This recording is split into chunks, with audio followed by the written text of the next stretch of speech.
questions and answers. Welcome to our May 5th live car shopping strategies. My name is Deshone. I'm known as Deshone the Auto Advisor. And over the next 60 to 90 minutes, I'm going to be sharing what we call the cars from home philosophy, the way you can shop, get bids, make your car buying simple, empower yourself, and guarantee that you did not leave any money on the table. We're going to talk about a lot of things you may not be familiar with. We're going to talk about things you have not heard before. We're going to tear back some mindsets that the car business has programmed in us for their profit. And we're going to tear down those mindsets because they're costing us thousands and they're making the greediest dealers in this country thousands of dollars. And we're going to get rid of that. So this show is sponsored by my new digital book. It's called Cars from Home, 7 Steps to Saving Time, Money, and Avoiding Dealerships. So I wrote that book to give you everything I know, everything I learned at Mercedes-Benz, at General Motors, running my own brokerage, and the hundreds of people, thousands now, that we've helped since 2021 to empower themselves in their car purchases. So part of my welcome offer to you is it's normally $97. You can get it for $24. That's my welcome offer for 30 minutes, anytime during the broadcast. As we go, you can get yours in my TikTok bio, in my Instagram bio, the YouTube comments, and the Facebook comments. It's a 75% off discount as part of my welcome offer for those of you who take action. And you'll have everything we teach here for the rest of your life. And you'll be able to move the same way you're going to hear me move and the way a lot of people I'm going to show you guys are moving. So no questions off limits. Feel free to start typing your questions. We are live on Instagram, TikTok. Hang on. I got Instagram up here. My man Dolan is moderating, so we're going to try to pull in every single one of your questions. Again, this is our May 5th live. We are live. It is Monday, so let's get to the questions. Okay, we got some coming in already on TikTok, Dolan. I see it is what it is. I'm just going to pull that one. I need to do one on shady mechanic shops. You should. If that's your area of expertise, the public needs to know from someone who's an insider what is going on in mechanic shops. I'm sure they get a lot of value. If you guys want, it is what it is to launch a channel teaching people how to avoid shady mechanic sites, type ones in the chat so he can know that he should go ahead and do that. Or she. I can't see if you're a man or woman. But let's get some questions going. Yosoy Tommy, I see you on TikTok. Interested in leasing, but I know I will go over the mileage. I drive a lot. Well, here's what you do. Give you an example. I'm leasing right now. I've never needed more than a 15,000 mile per year lease. So all of my leases have been 12,000 miles. I've never needed more than a 15,000 mile per year lease. Now, sometimes, that was because my family worked a little further from where we lived. We got a 15,000 mile per year lease, but most of the time I'm getting 12 because that's what I need. That's what I use. Now I'm paying $499 a month for this $55,000 Infiniti truck. I got a 1% lease on it. I got my bids, the way we teach at Cars from Home. We're big on multiple offers. That's the only way you're going to save the big money and guarantee you got all the money is to get multiple bids. We teach you how to do that.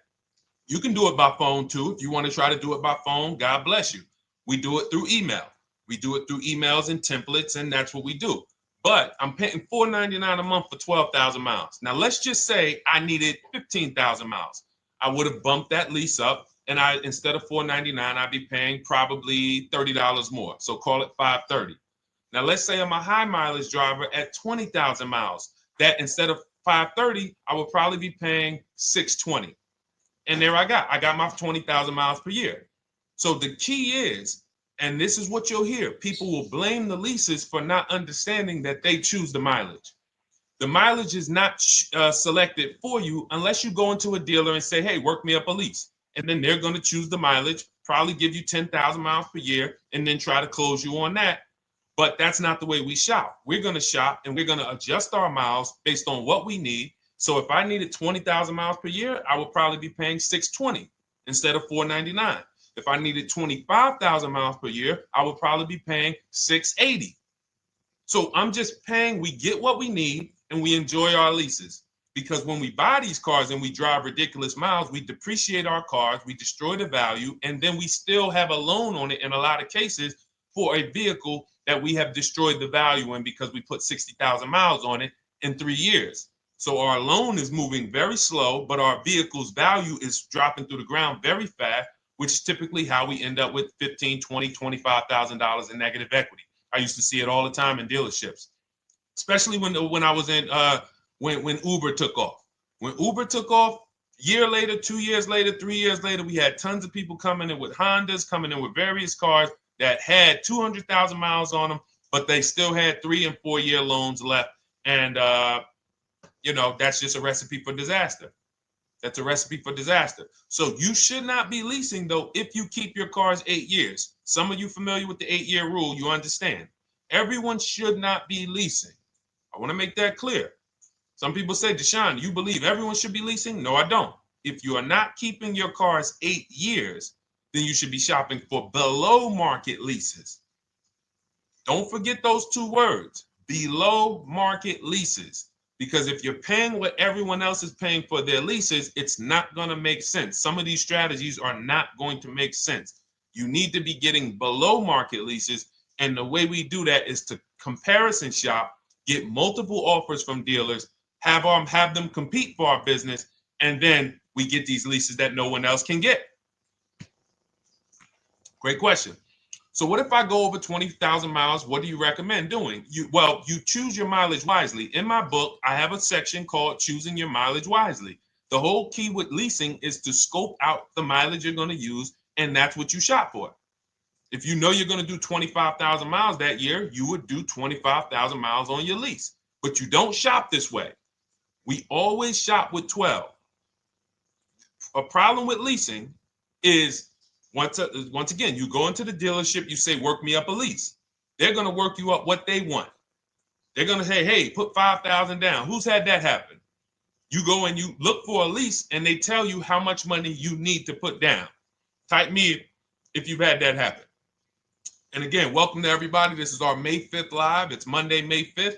Whether you're watching this today or you're watching this later today, because we will be rerunning this for those who couldn't make the show. Tell your friend they can catch it on our channels. But this is our live show. We're live every single Monday through Thursday at 12 noon. So you'll see people who will go and get blessed transition. You've had this happen. This is what you go in. They work you up a lease. Here, you need 3,000 down. Yeah, you need 3,000 plus your taxes and fees. What do you want to do? So that's them customizing our leases. We never want to do this.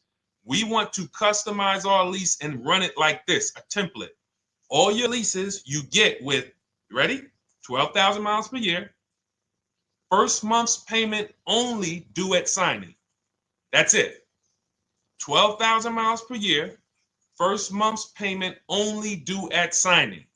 That is how you shop all of your lease offers, because this allows you to now use the 1% rule, which I didn't create. A lot of lease savvy people know about the 1% rule, where your MSRP, I'm going to just show an example of an MSRP, the price on the window sticker. Every lease is going to be brand new, guys, or either close to it. The price on the window sticker is the price we go by, the MSRP, and we're going to divide our monthly payment into the MSRP. And once we get that, the number, that's going to tell us if we got a 1% lease, if we got a 1.5% lease, if we got a 1.8% lease. And what we did was I created the 1.5% rule to know we were overpaying for leases. You don't have value when you lease something over 1.5%. But let's keep it to the point. The point is you're shopping all your leases, first month's payment due at signing, 12,000 miles per year, and then you're using the 1% to 1.5% rule to gauge the value. Once you find your best offer, that's when you go and you say, can you please adjust the mileage down to 10,000 because that's all I need, or up to 15,000 or 18,000. You shop your offers with 12. You find your best offer concerning what value is, 1%, 1.2%, 1.4%. You lock that up, and then you tell them, show me what the payment will be with 20,000 miles per year or 15,000 miles per year. That's going to keep you from walking into these 80% dealers which are never going to give you a below market deal, when they drop their prices, they're never going to drop low enough to beat their competition. That's why their name of the game is them keeping you from checking their competition. And then you avoid these people, you find those deals, and then you adjust the mileage with that dealer. But choosing your mileage is very important with a lease. And that's why you should take 5 minutes, 10 minutes, tally up your lifestyle over the next 3 years, and you choose your mileage that you need. Great question. Let's go, Dolan. I'm getting married today. Congratulations to Ash on Facebook, everybody. Ash is getting married today. Congratulations. May God bless you with a healthy, lifelong marriage. Hallelujah. All right. Angel on YouTube says, can I lease for 36 months, then purchase to have a lower payment instead of buying at a higher payment? Now, what he's asking or she's asking is, I want this new car, but if I buy the new car, then I'm going to have to pay for the new car, in which case it's too unaffordable. So can I lease it first and then buy the difference at the end? Yes, you can. Let's talk about why that's not that financially wise. There are signals, guys, that tell us we are looking at vehicles that are too expensive for us. Signals. Would anyone on here take a 50-year mortgage? Anybody? Anybody? We got some smart people on here. Anybody volunteering for the 50-year mortgage, ladies and gentlemen? Anybody? Come on, somebody.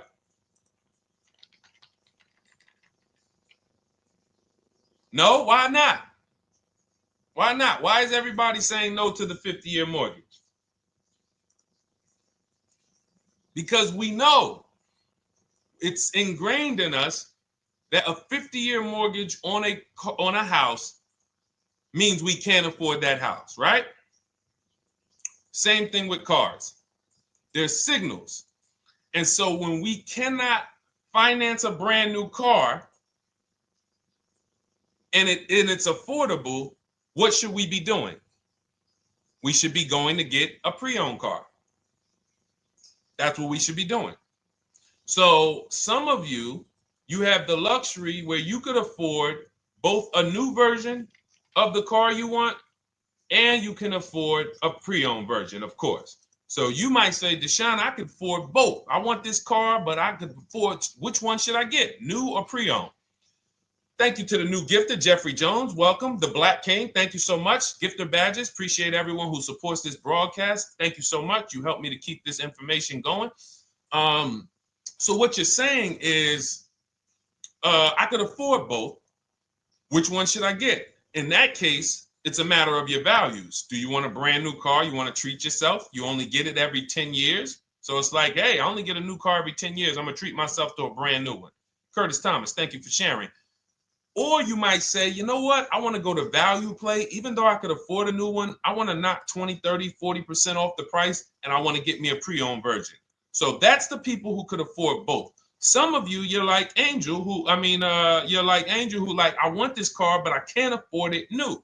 In which case you go pre-owned, because you don't want to you don't want to lease a car 3 years, even if you get a below market lease deal, great lease payment, turn around and buy the difference, because you're typically going to need a 5 or 6 year loan for the difference. Once you get that 5 or 6 year loan, you add that to your 3 years that you leased the car, and you got 8 to 9 years of payments on the exact same car. 8 to 9 years of payments on the same car. This does not make financial sense to pay that long on a car. This is, you can't reach the reward stage where the car is paid off and you're putting money to the side for maintenance and repairs. You know, you got a paid off car, because the goal with purchasing is to get to that long-term ownership where the car is paid off. I don't owe anything on it. You know, I got a couple $100 I put to the side for maintenance and upkeep, but that's all. That car is paid off. I can keep that thing for 15 years. I can pass it down to my son, my daughter. We got an extra car in the family. That is the value of purchasing. So if you have a payment for 8 years on a car, you don't get to that stage. So that's why before I would ever recommend someone lease and then purchase the balance, I would recommend someone purchase a quality pre-owned car and get it at a below market price. Okay, does that make sense? Okay, everything that we're talking about, guys, is in my new digital book. It's called Cars from Home, 7 Steps to Saving Time, Money, and Avoiding Dealerships. Has everything we teach, because the name of the game is learning how to structure your deals. When should I lease? When should I purchase? And then once you have your structure, getting bids on everything to make sure you don't leave any money on the table. When you get bids on everything, you're never going to lose any money on your trade-in, because you didn't just get one offer on your trade-in, you got bids. You're never going to overpay for your interest rate, because you didn't get one offer on your loan, you got bids. You're never going to overpay for the new car or the used car you're buying, because you didn't get one offer on it, you got bids. And that empowers you to control the transaction. That is what we teach. That's in my new digital book, step by step. You can get your copy for 75% off, normally $97, but it's part of our welcome offer for 30 minutes. You got it in my TikTok bio, Instagram bio, YouTube comments, or the Facebook comments for $24. Okay, enjoy it, use it. All right, let's keep it going. I need to buy a car. I want to know how to buy the advertised new the new SUV vehicle for under $10,000 or even under $20,000. I don't really understand the question. Let me read it again. I need to buy a car, and I want to know how to buy the advertised new vehicle for under $10,000 or even under $20,000. Are you saying that's the discount you're looking for, or are you saying that is my budget? Please let me know. I don't quite understand. Go ahead to the next one, Dolan.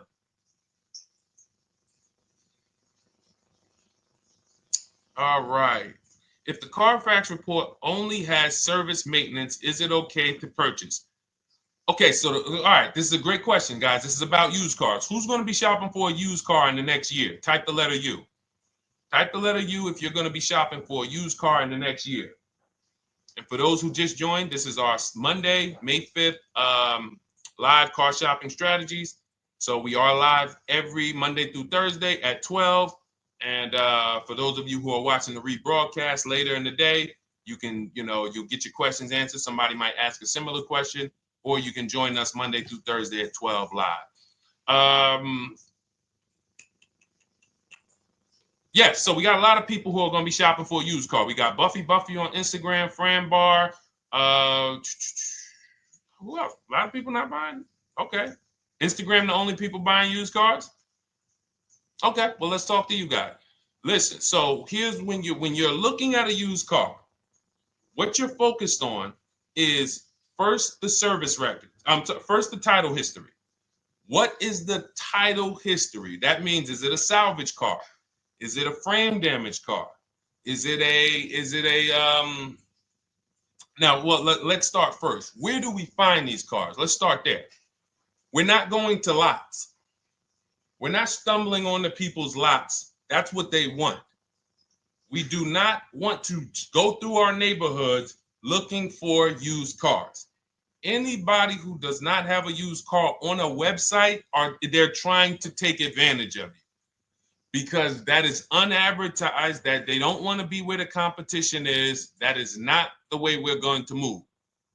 And for years, it was like that. You drive past a dealership on the weekend, you see, hey, oh, look, they got this nice yellow car, a nice big red car outside, and you just pull right in. That's 2005 stuff. Now, every used car, we need to be able to compare it to the whole market, which means we need to see it on a website, on a marketplace. So we're opening up, this is called my multiple marketplace strategy.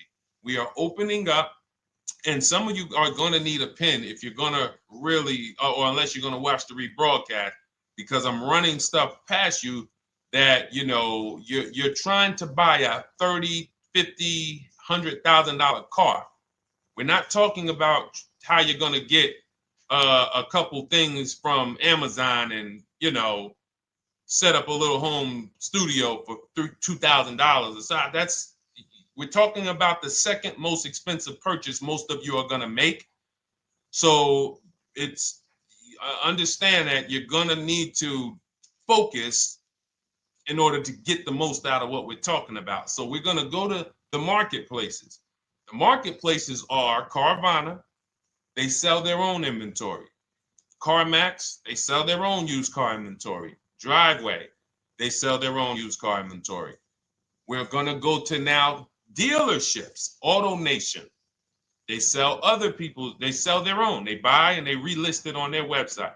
But then you have Car Gurus, you have Carfax, you have Kelly's Blue Book, no, not Kelly's Blue Book. You have Auto Trader, Car Gurus.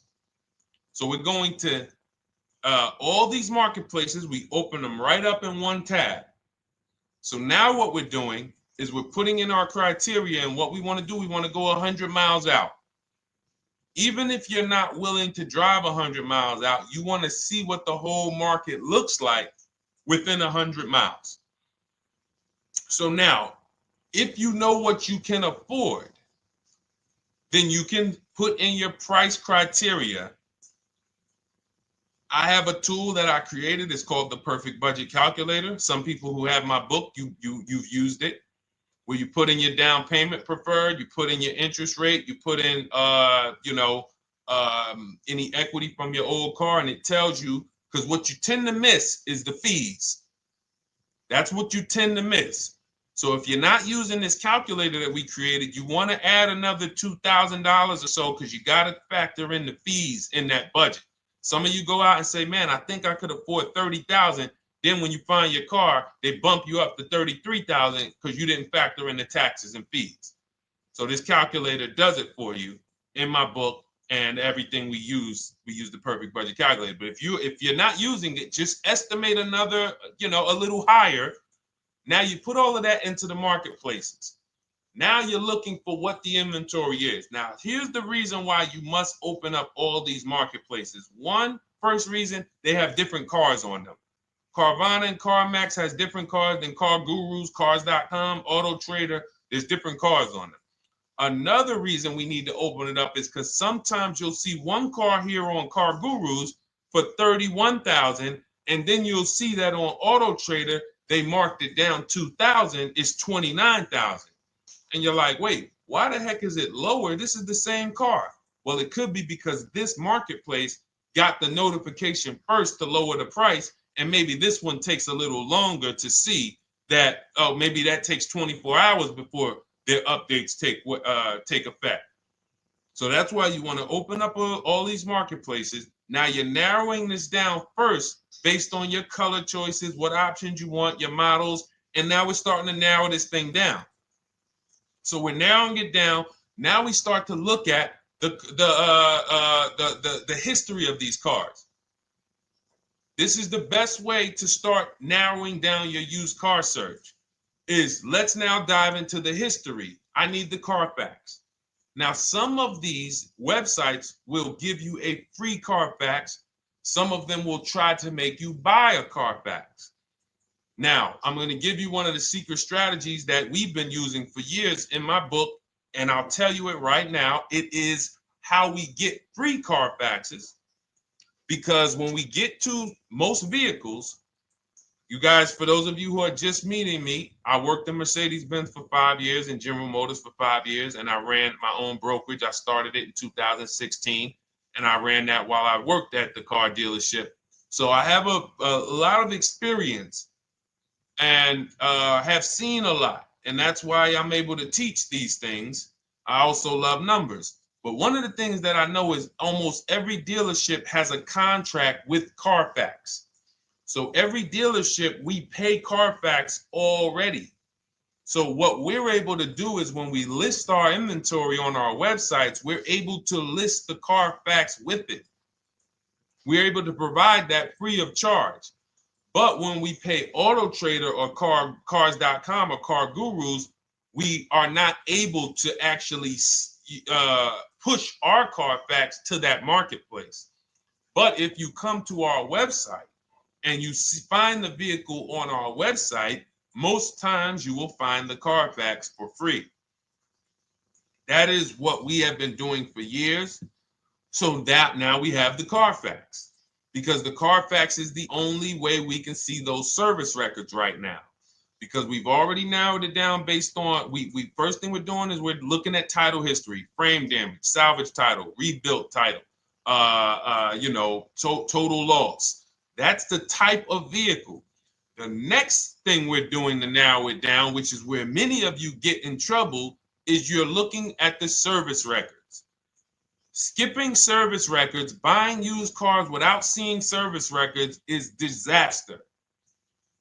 The biggest indicator on if a vehicle was taken care of is what is on those service records. And if you can't see those service records, then I would not buy the car.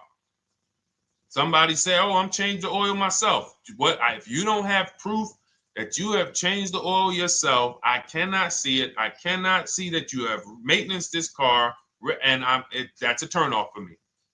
Because now when you drive that car a year later, 2 years later, things start happening. You have no one to blame but yourself. Now the regret kicks in. Man, I knew I shouldn't have got this. But chances are, if you find a quality vehicle and you see service records on that previous owner's report, that's going to lead to a quality experience. Okay, so that's pretty much how the initial part of our multiple marketplace strategy. As you can see, we have this to a science. Nothing that we're doing is by chance. Nothing we're doing is on a whim. That is it. But let's go to some more questions. And I think the biggest thing I want everyone to understand so far is that we don't wing anything in this process. There's nothing, everything that I'm teaching you is going to be out of our system. Now, some of you have different learning styles. So let's address this. Again, welcome to our May 5th, Monday, May 5th live. We're live Monday through Thursdays at 12 noon. And we rebroadcast this for those who couldn't make it. You can share this with your family. Tell them, hey, visit Deshone the Auto Advisor's channel. He did a great show earlier. He answered some questions that everyone had. You can watch the broadcast all through the rest of the day. Now, but we're live every week, but we're live right now. So now the biggest, some of your learning style is different. What we teach is we have the ultimate do-it-yourself guide. This book is rated 5 stars. Thank you to everyone who's rated it on Goodreads. Just pull it up right here. For those of you who are actually on Instagram or YouTube, TikTok, you won't be able to see this right now. But the book is rated 5 stars. We appreciate you. And this is the ultimate do-it-yourself guide, whether you're new cars, used cars, leases, bad credit, how to make banks bid for your financing, high mileage driving. It's all in there, step by step. And it's a digital book, so you don't have to wait for it. As soon as you get hopefully you get there before the 30 minutes, so you get your copy for the $24 instead of the $97. That's our welcome offer. But that's your do-it-yourself guide. Some of you, you're a do-it-with-you person, and that's Shop with Deshone. You like videos instead of reading. You want coaching. You want support. You want a community. We have 1,600 people in our Facebook group. That's our Shop with Deshone. We've had 2,200, almost 2,300 people come before you. When you see me share people like Zafrina and like Melissa and Sheree, Ken, all of these people who are, they're showing their car deals that they got. Look, took me about 30 days. He went through, past Friday, locked down 2 vehicles, 2 Yukon 2025. Said he dropped he said, look, sold the BMW. They dropped the price down to 70 grand. So they took off like 5,200 for him. These are all people who are in the Shop with Deshone. Their learning style is they preferred videos. They preferred, coaching with me. But again, it's the same information. So I want to be clear. It's just your learning style. So if you are like Deshone, give me the blueprint and I will run this thing. That you're going to be like the people who send, like Marie. Marie just wanted to let you know she got our book. Using the book, I saved over $13,000 off MSRP. Now, here's where the feelings get hurt. And this is not my intention. But some of you have these same vehicles that you're going to see me sharing that our people get. And when you see what they paid for them and what they're getting off of them, you're going to see, wow, I did not get that. I did not get that type of discount. So all of you who have this 2025 GLC coupe fully loaded, she said they took $13,000 off MSRP. She got her bids from home, got my payment to be hundreds lower per month, maintenance included, no money down. We are masters at no money down deals. You should not be putting money into these cars unless you intend to keep them for 10 years and you got a great price already. You got a huge discount already. You should not be putting money into these cars. I have never done more than $1,500 out of my pocket for any lease. And when my car that I bought, I put money down on that because I bought it to keep it. But everything else, we are shopping with no money down. So you're going to see that a lot. So again, depending on your learning style, you can head to my bios and to the comment sections, open the Cars from Home Toolkit, Shop with Deshone might be right for you. I don't care how you get the information as long as you are saving the money. I don't care. If you could do it with a $24 book, do it with the book. I would rather you say, man, this guy Deshone helped me. I bought his book. I got it on the sale because he did the welcome offer for $24. And man, I done got 4, 5, 6 cars using this thing. And all I paid was $24. Congratulations. I will celebrate that. I wish that for everyone. But that's not everyone's learning style. So, okay, Dolan, let's keep it going. I'm sure we got a lot more questions coming in. Molly from Facebook, great to see you. Needed to be here. I'm glad. I just ordered a new vehicle last week, expected to arrive in 3 months. I need a breakdown of how to get out if the options they want, get out of the options they want to the MSRP. Well, first of all, what you want to do is you want to get bids now. You do not want to wait. Those of you, she's ordered a car. It's scheduled to be here in 3 months, and she has not locked in her pricing. Now, the reason when we order a car, we are always getting our bids first because the closer your car comes to arrival, the less leverage you have. They know once that car comes in there, she's been waiting for 3 months.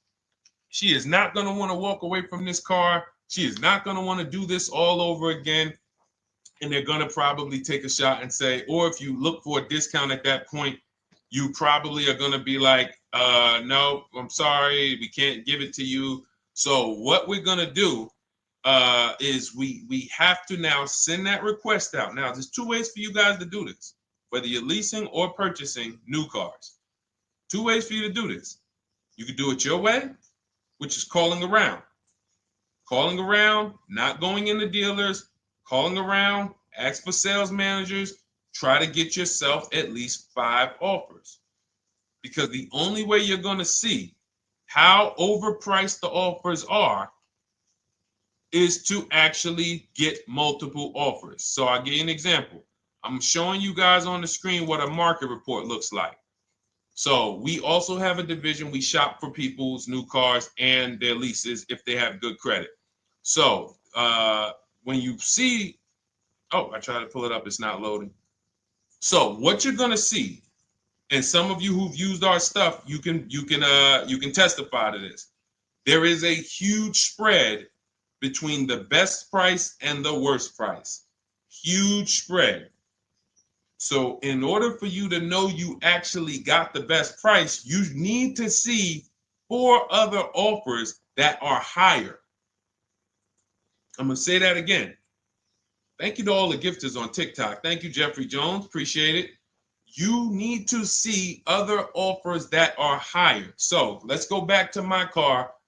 This dealer who won the bid for my Infinity truck saved me over $8,000.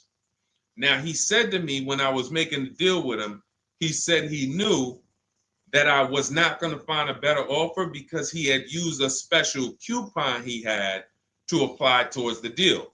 He needed the deal that month, and that's why he won the bid. So he's able to take off $8,000. If I was purchasing, I would have got $8,000 off the price. But I leased it, so my lease payment was $499 a month with $1,270 down total. And $1,270, $499 of that was my first payment. So every other offer that I got, 560, 605, 640, 700, 750. That's how you know you did it right. If you don't have a bunch of the 80%, we call them. This is the 80%. Some of you've heard me say we don't negotiate with dealers with fake fees. It's a losing battle because even when they take off all the fees, they're still super high. I'm going back and forth by email. So if you're using what we teach, you're taking minutes out of your day. You're going back and forth with email. We close deals in 60 to 90 minutes. I'm not inviting anyone to car college. 60 to 90 minutes of emails back and forth. Next thing you know, we're closing a deal. But you're going to see, even after back and forth and telling the dealers through email, you can do it by phone. Hey, I'm shopping other dealers. Please make me your best offer. I have all the templates written. So when you're using our stuff, you don't even have to wonder what you're going to say. You just copy and paste our template.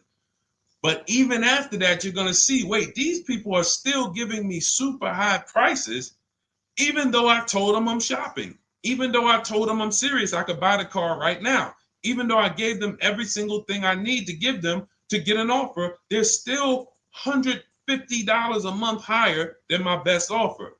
That's going to prove to you that they are the 80%. They are not coming down. When they say this is our best deal to their customers walking inside, they're not lying. It is their best deal. It is not the best deal. It is their best deal. Their competition's best deal will blow their best deal away. And the only way you do that is by getting bids. So that's what you need to do, Molly. Take exactly what you're looking for. If you want to call around, call some sales managers and say, hey, listen, this is what I'm looking for. I put in an order, but I'm not dead set on the price yet. Haven't really gotten, I want someone to lock in a price for me. And hopefully you're purchasing, because if you're leasing, it's tough, because once that lease comes in, you do not know what the lease program is going to be. So if the lease program is bad, then you could find yourself jammed up. Now, here's what we try to do to prevent that. It's not always possible. Here's what we try to do.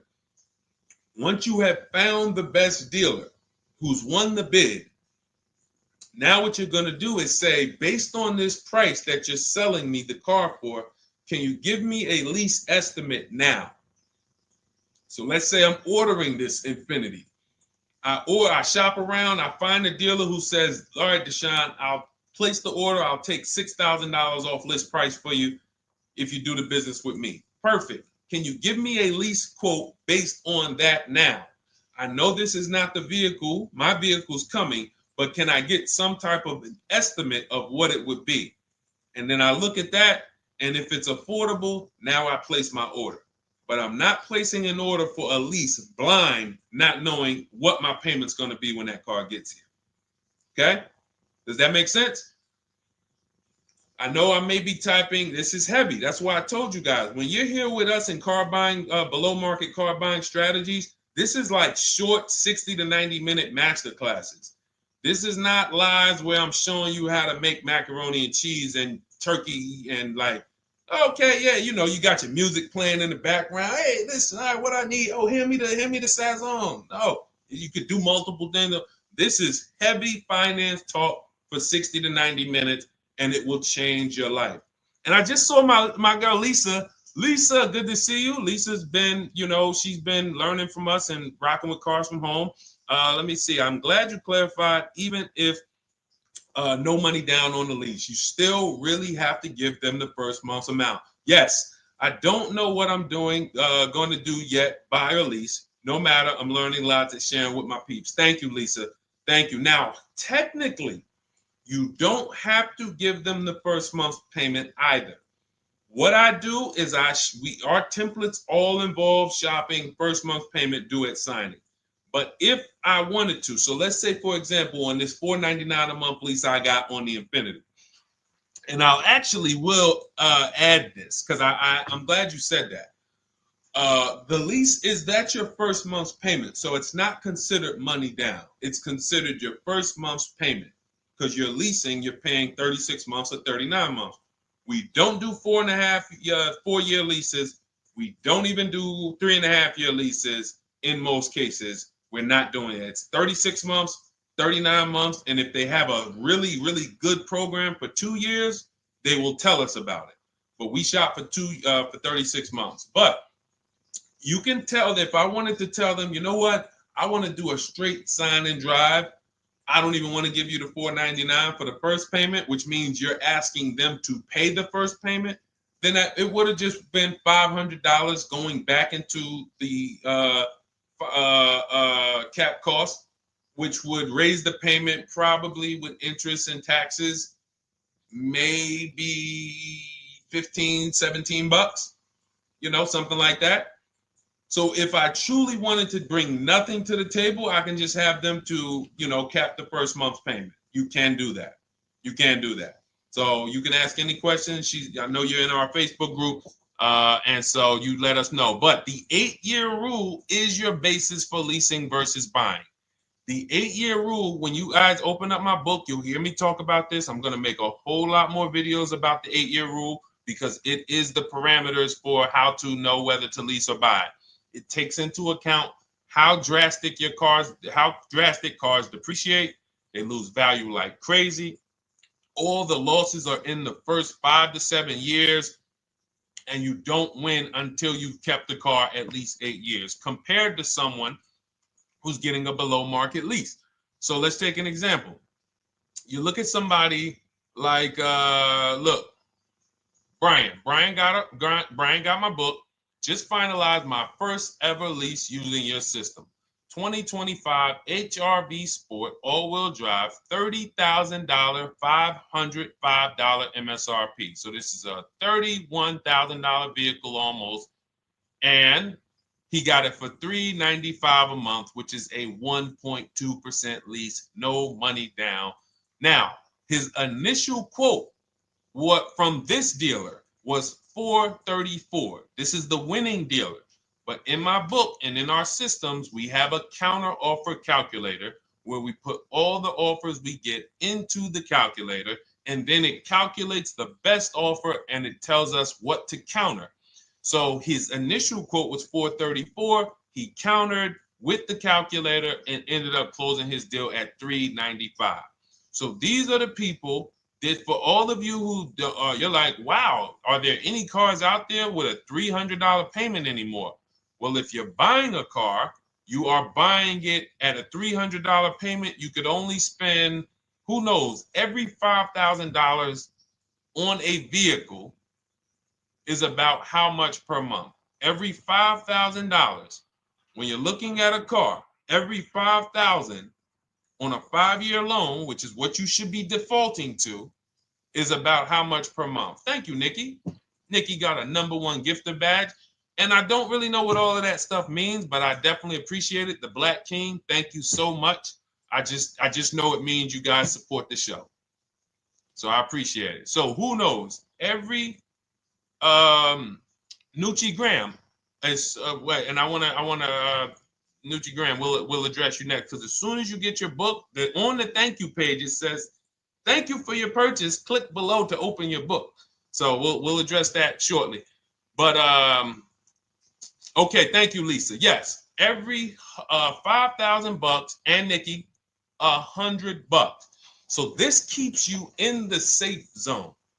When you are looking for how much loan I'm going to take, you are looking and saying, every $5,000 is going to cost me roughly $100 per month. So if I want to spend $400, then my loan needs to be about $20,000, which means I'm looking at this car. If I'm going to buy it for $23,000 plus fees, and I want to be at $400, I'm going to have to come up with some more money down, because I need to get my payment here. I need a $20,000 loan. I'm not going to go in looking at a $20,000 car and thinking, man, can they get me to $250 a month on this? No money down, because the math doesn't make sense. Because the only way they can get you to that is to put you in a 7 or 8 or 9 year loan, which is a horrible deal. And they've done it to a lot of people, because you go in and you just say, get me to this monthly payment. And they're like, well, you didn't say how long.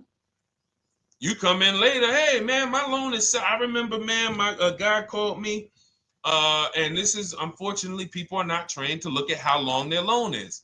Early in my career, I think I was still with General Motors, and a guy came in and he had some vehicle, And he was like, you know, D, could you look at this, man, and tell me, because I don't, you know, I'm trying to get out this thing, man. They telling me I can't get out of it now. That's a recipe. You bury yourself when you make these types of moves. They're saying I can't get out. I looked at his contract. It was a 96-month loan. 96-month loan. So he's in a 96-month loan at a high payment. He's going nowhere. And what it came from is him going in and saying, hey, get me to this payment. My payment's affordable, but how long is the payment? That determines what you're paying for the car. So when we say, yo, are there $300 payments out there? I'm showing you. Leasing, there's cars you can drive 30,000 miles, $30,000 cars, beautiful vehicles, payments in the threes when you're shopping and getting bids, and you're finding vehicles with great lease deals. At the same time, on a pre-owned car, that's only going to get you under 20 grand, between 15 and 20 grand. So it's about getting the most for your money. And getting the most for your money, you must take into account the 8-year rule. If I'm not keeping a car 8 years, I should be shopping for a below market lease. I'm not tying up any of my money in this car because I'm not keeping it long enough to have all of that money benefit me. Does that make sense? Type ones if that makes sense. Type dollar signs if that makes sense, because this is about money.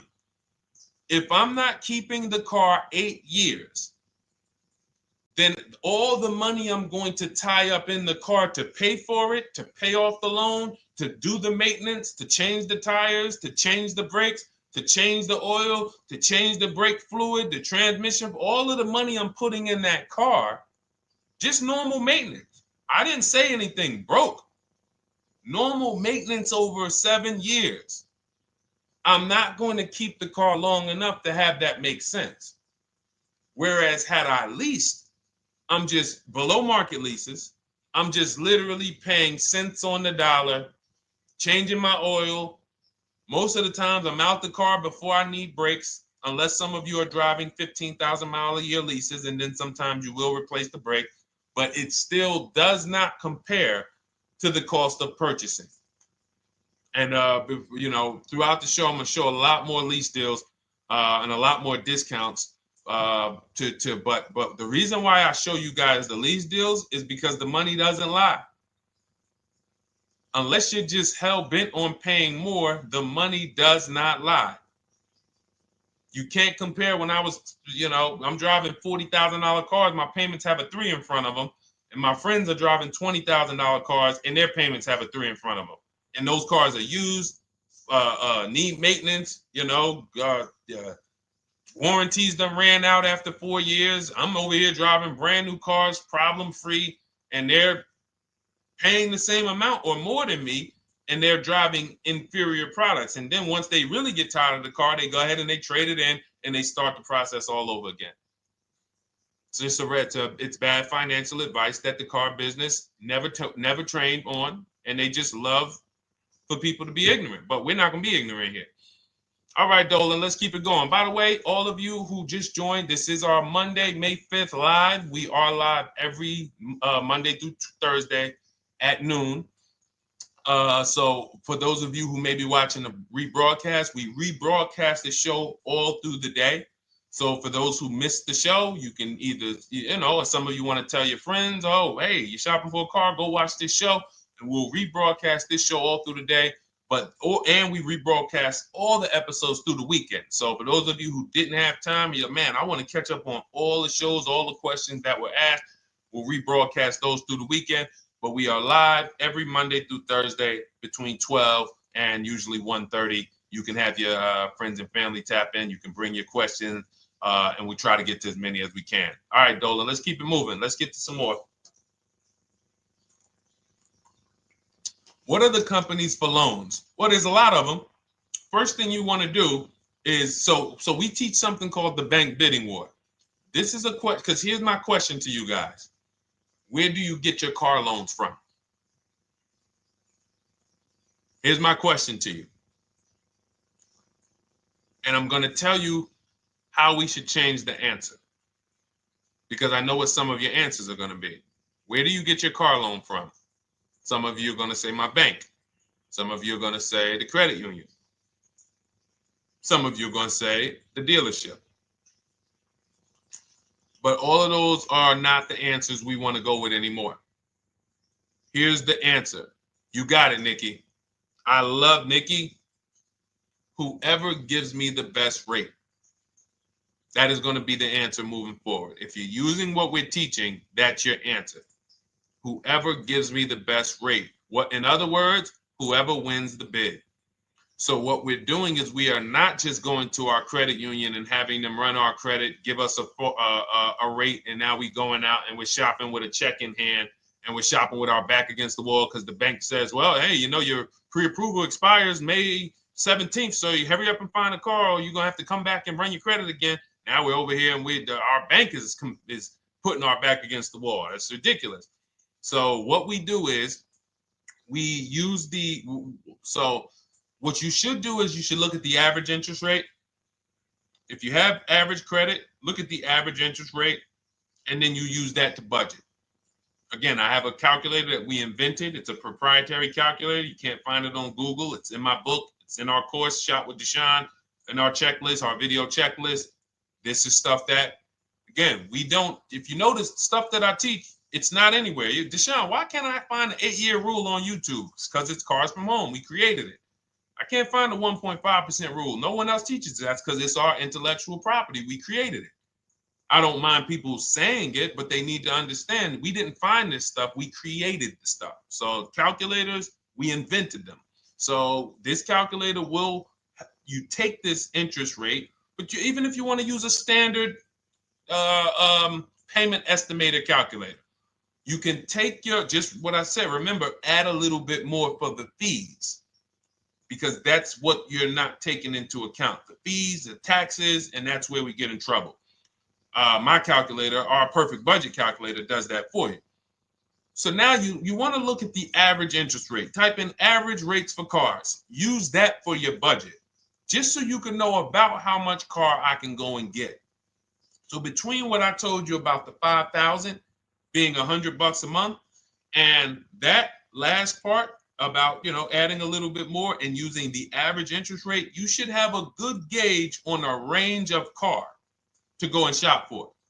Now, once you now shop your market, whether you're shopping new or whether you're shopping pre-owned, once you find no one's touched your credit till now. No one has touched your credit with a hard pull, especially not. We do not, in order for this to work, like what Nikki is saying, where you're only giving your business to the bank or credit union that gives you the lowest APR. In order for this to work and for you to be able to shop freely, no pressure, you need to make sure you don't let anyone run your credit with a hard pull before you find your best deal on a car. Soft credit pulls, estimates of budgeting, the way I just said. Now, you go out, you find your car, whether it takes you a week or a month or 3 months. Bang, I found my car now. You lock the car up, put it under contract, you leave your deposit. You never, ever. How soon when you get a car does the dealership want you to take it? I like asking questions like this because we can prove how predictable most of the car business is. How soon after you purchase a car does the dealership want you to take it? Thank you, Janae. Immediately. Now, the reason for that is, there's various reasons. There's various reasons. Right then and there, Molly, yes. But what I want you guys to focus on is what you lose by taking it right then and there. You lose the ability to shop the interest rates. And shopping the interest rates is very important because you'll always wonder, could I have gotten a better rate? So what you do is you lock the car up, you let them know, hey, I'm going to go home, just give me my, let me get my paperwork so I know exactly how much I need to tell my bank. And here's the key, if you guys can beat what my bank or credit union gets says, then I'll give you the loan. See, some people think that I teach don't let the dealerships compete. I never teach that. What I teach is don't let the dealerships be your first offer ever. They are always your last offer, and they're competing against other offers that you got. So now you're going home, your car's waiting, you're going to see what your bank, your credit union can do, and then you go online. You can go right online. Auto loans online, auto financing online. Let all of these banks and credit unions access your credit now with the hard pull, because there is an article that Experian did, and you can find it at almost any credit bureau, wrote an article on rate shopping. They allow you to have multiple lenders compete for your business within a small period of time. They say the window is 14 to 45 days. So if the window is 14 to 45 days, how quick do y'all think I want you to do it? If the window says, because that's a big window, as long as you shop within that window, at the end, those multiple inquiries will have the same weight on your score as one inquiry, because it looks as if you were shopping and you were doing your due diligence. Thank you, Greg, Sheila, with these gifter badges. I don't know. It's like a nice. I appreciate it, Glendale. Thank you. So with these, when these banks are competing, what you're trying to do is say, everyone here on my end, we call this the bank bidding war. This is round two. Round two is you are bringing your car home. I'm sorry, you are at home. You're going online. You're calling your bank. You're calling your credit union. If you have one, you're going online. This will take you literally one day, not even. This maybe take you an hour. Because if they say that the window to shop is between 14 and 45 days, I want you to do it in 24 hours. We want all the competition in 24 hours. Because that guarantees we are way within the window. They're going to look and see, wow, this person bought a car. They had multiple lenders competing in a small period of time. They're not out here just letting people run their credit over, every week. Some new banks running their credit. So now you call the dealership afterwards. You say, hey, the best offer I got was from such and such credit union or such and such bank. If you guys can beat it, I'll give you the business. You allow the dealer to now shop you to their banks. In which case, they're going to call you and say, hey, good news, we got you a better rate. Or, hey, good news, we couldn't beat the rate, but we can match it. In which case, they save you the time, they save you the paperwork. Or they're going to say, hey, listen, that's a great rate you got. We can't beat that. None of my banks can beat it. And in which case, we guarantee all around we got the best rate, which is the goal we're looking for. As Nikki said, I'm only giving my business to who gave me the best rate. That is the bank bidding war. So when you get your digital book, Cars from Home, you'll get that in writing. We also have it in our Shop with Deshone video checklist for those of you who are more do-it-with-me types. Again, we're all about your learning style. And some of you just like, Deshone, I see you. Can you shop for us? What are these? I'm seeing a lot of you guys shop for people, new cars, new cars, leases only. And you have to have good credit. Your FICO scores need to be over 670, all of them. But if you don't, again, same result. We've been helping people get these results since 2021. And again, I am all about speed. These are short videos. The book is boom, action steps, action, action, action, action. I'm not trying to teach you everything about cars. I'm trying to walk you through a path, a 7-step path to get to the result you want all the time. Okay, I'm not taking you to car college. You're not going into the car business. You just need to know how to get the best deal. And that's what it's about, step by step.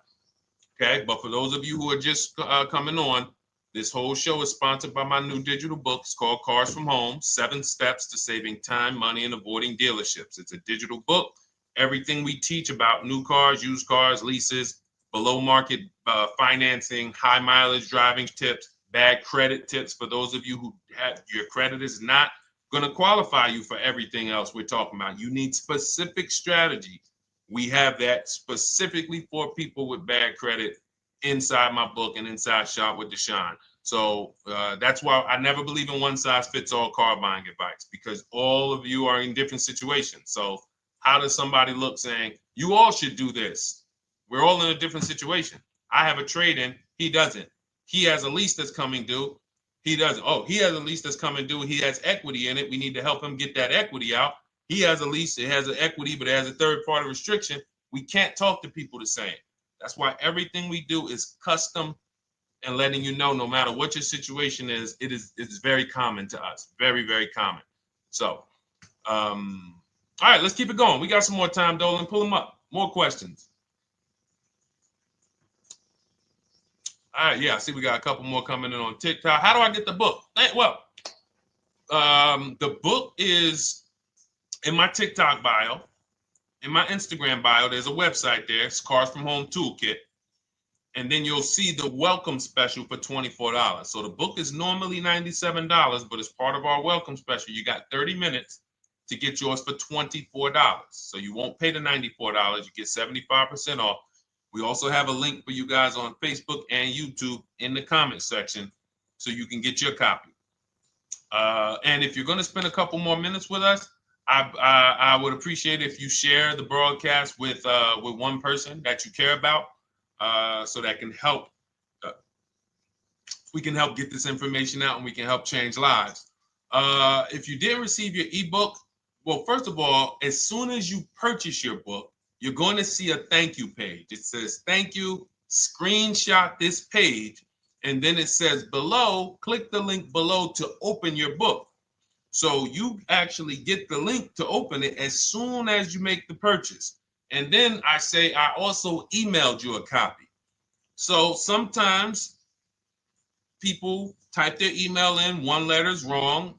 Obviously, we can't send a book to an incorrect email, which is why I have my support team's email right on there, so that if you don't see that book within 5 to 10 minutes, you email my support team, hey, I didn't get the book. They'll get you the book right away.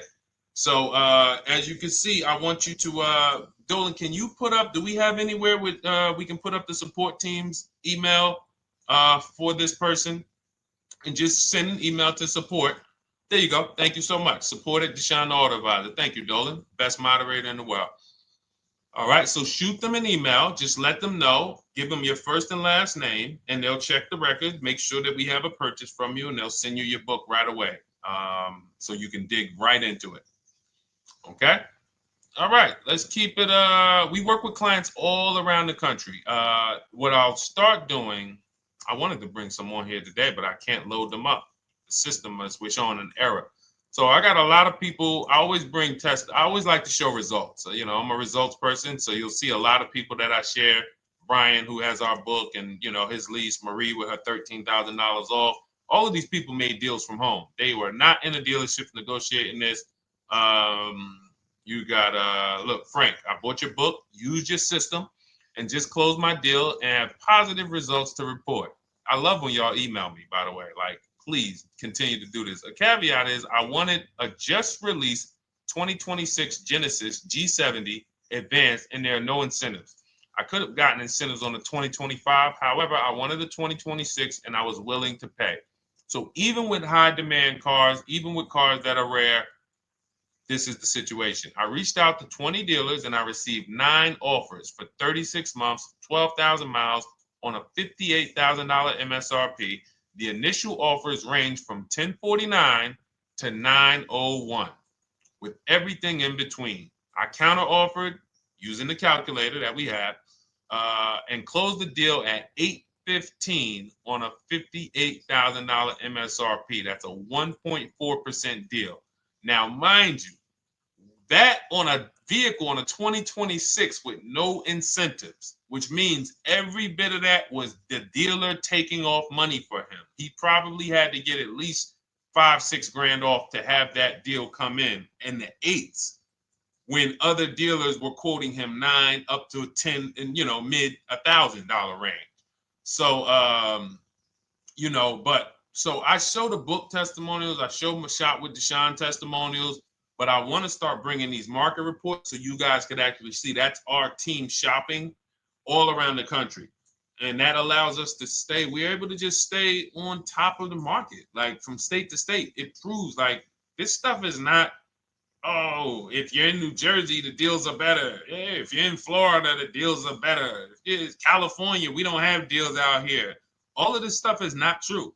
And thank God we have people using the Cars from Home systems, be it by book or be it by our video checklist, or be it us shopping for people all around the country where we can tell you beyond a shadow of a doubt. I can show you market reports from Texas, from Oklahoma, from South Dakota. We did a deal for a Mazda, a South Dakota deal, Nebraska, California, Florida, Georgia. We're shopping for people all around the country. And there's great deals everywhere in the country when you know how to make dealers bid.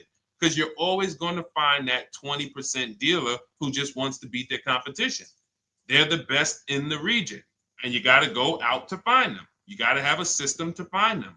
Because most of the dealers are not them. Most of the dealers are the 80%. That's just the way it works. It's a numbers game. And the 80% are very expensive. And when you walk into the 80%, they'll go down. You're like, oh man, all right, can you take off? Can you get me down? Like, yeah, man, you're like $150 a month higher than where I could be, my max. And they go back and forth. They're like, man, I could take off $50 a month. Ah, man, that's the best you could do. And then next thing you know, you get down to 100. Yeah, all right, we'll take off $100 a month. And you're like, all right, I guess I'll take that. You don't realize that a 20% dealer, not only were they nowhere near your max budget, they were $100 less than your max. You're talking to the 80%. The 80%, when they come down, they're still here. The 20% are here. So you're over here with an 80% dealer walking into these dealers. 8 out of 10 dealers over here are 80% dealers. So y'all talking them down like this, and y'all thinking we winning. Oh, I talked them down to this. Meanwhile, the 20% dealers are here. 20% dealers will launch a bid. We gotta cut. Oh man, if this thing wasn't broken, tomorrow's show, I'm gonna bring on a lot more market reports. We got dealers who come right out. We getting offers 700, 790, 820. Dealer come right out 650. Boom, blow everybody away. Like, oh, let's go. We got a winner. Looks like we got a winner here. That's it. And then it becomes fun. As you can see, this is fun for us. When you change the way we shop, you shop and you start to you're going to be the prize. You're going to be the prize. So anyway, let's keep it moving. For those of you who have gotten your book, I look forward to you using it, empowering yourself, having these same results. For those who didn't know about the book, it is a digital book. You can get your copy for 75% off for 30 minutes in my TikTok bio, my Instagram bio, the YouTube comments, and the Facebook comment. And for those of you who've been on and you still don't quite trust us, you want to get started with maybe some free advice, go grab our cheat sheets. We have our free cheat sheets in my Cars from Home toolkit, totally free. Test us. Look at the cheat sheets, look at the strategies, look at the emails I'm going to send, guiding. Like I don't play around. So if you want to just say, test out, let me hear some free advice, start with our cheat sheets. All right. Yes, I'd actually answered that when I read that comment, Dolan, on TikTok about do we work with clients in New Jersey and New York? Well, yes. When it comes to shopping done for you, if you open the Cars from Home toolkit and you're like, Deshone, I just want to relax at home. You guys go shop the market for me. If you have good credit, FICO scores over 670, and you have and you're shopping for a new car or a lease, you can book a call with us and we can see if we can help you. Book a 10-minute call. It's free. And we can see if we can help you. Is it best to lease a car if you're currently underwater? Ooh, if I was underwater right now, let's just say I have 15,000 negative equity. I made a bad deal during the pandemic. I'm upside down and I'm like, man, I got to get out of this car. But and first of all, I know I should be leasing because now we know the 8-year rule. The 8-year rule says if we're not buying our cars to keep them at least 8 years, we should be shopping for below market leases. We're going to pay a lot less money. Below market leases, not normal leases. Very important. So what I'm going to do is I'm going to actually right now look for an electric vehicle that I could lease because some electric vehicles right now, we're getting under 1%. We're getting 0.88% leases. We're getting 0.79% leases, because if you do your bidding, you're going to see. Now, again, if you want to call around for your multiple offers, you can do that. I'd rather you call around than to do what you've been doing. I'd rather you, with your new cars and your leases, call around before you walk. That's better than what you've been doing. But if you're like, Deshone, I don't want to talk. I don't want to wonder what I'm going to say. I just want to copy and paste. That's the Cars from Home way. Either way, you get your 5 offers, and you're going to see now, my best offer on this $40,000 electric car might be $320 a month. So I'm now driving a $40,000 car. If I didn't have my negative equity, then I would be driving it for $320. But now I got to bring this negative equity over. Now, the reason why you want to look at these electric cars for this is because if you try to bring a bunch of negative equity over, what ends up happening is you're now messing up the loan to value ratios, and the bank won't approve it. So you might go in and look at a $40,000 car, and now you bring this 15 grand of negative equity, and the bank is saying, we're not going to loan $55,000 on a $40,000 car. We're not doing that. So that's when they'll say, some of you may have heard this before, you have to put money down. They'll say, we can't get you approved unless you can put $3,000 down, $5,000 down. You have too much negative equity, and the bank is not going to approve it all.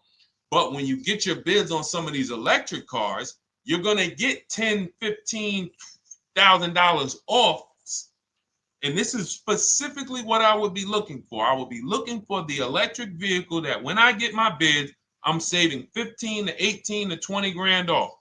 And if you guys don't think that's possible, you haven't been here for long. You know, this is Milligan. She bought her Mercedes EQE last year. She literally, MSRP of her car was $79,245. She got almost $30,000 off the vehicle. Almost $30,000 off the vehicle. $51,359 is her price. $79,000 vehicle. She got it after rebates, after discounts, after everything. $51,359. So you take a vehicle that you can get a huge amount of money off, then you bring your negative equity over. So now that payment goes from $320. Yes, it might go up to $575 or $600 even. But I know I'm in a nice car now. I'm in a brand new car, and after 3 years, I'm done with that negative equity. So that's what I would be doing. And if God forbid the car gets totaled while you're driving, you're out of the negative equity in a lease. So if I rolled that negative equity, 15 grand over to this car, now I'm driving it. Boom. All right, I got this electric car. I'm out of the negative equity. I got a good value. I'm in a $40,000 car. My payment is affordable. Now I'm driving. Oh, shoot, car gets totaled. I'm out. I can go get me another car now. I can go and get the same exact car, but I can get it for $320 now. So, you know, that actually is the reason why people commit insurance fraud and total their cars or get them stolen intentionally. But no, that's just something to keep in mind. Something to keep in mind. Because most of you, when you start leasing, you're going to see that was my reason for negative equity. That was my reason I kept having negative equity, is because I wasn't leasing, and that was the reason I was paying more money for cars than I should have, because I wasn't leasing. And again, the key is getting below market leases. You walk into a dealership and say, work me up a lease, you're not going to have these payments that, you know, we're talking about here. It has to be below market leases. That comes through multiple offers. Only way. All right, let's keep it going. A lot more questions. No gap then. Is that your first time leasing? Well, no, we'll get to that. I see it's a little conversation happening on TikTok over here. By the way, everyone, this is our Monday, May 5th live. We're live Monday through Thursday. Tell your friends, please. I would love for those of you who are going to keep joining us to see some friends tomorrow, family members tomorrow, co-workers. When you are at work, when you're talking to people, if they say they're car shopping, I would love for you to invite them to our live shows Monday through Thursday at 12. And if they couldn't make the show, we will rebroadcast each episode for the rest of the day. So after today, after we end the show, if you guys want to refresh on some things or you want to whatever, you want to send people, we will rebroadcast this episode for the rest of the day.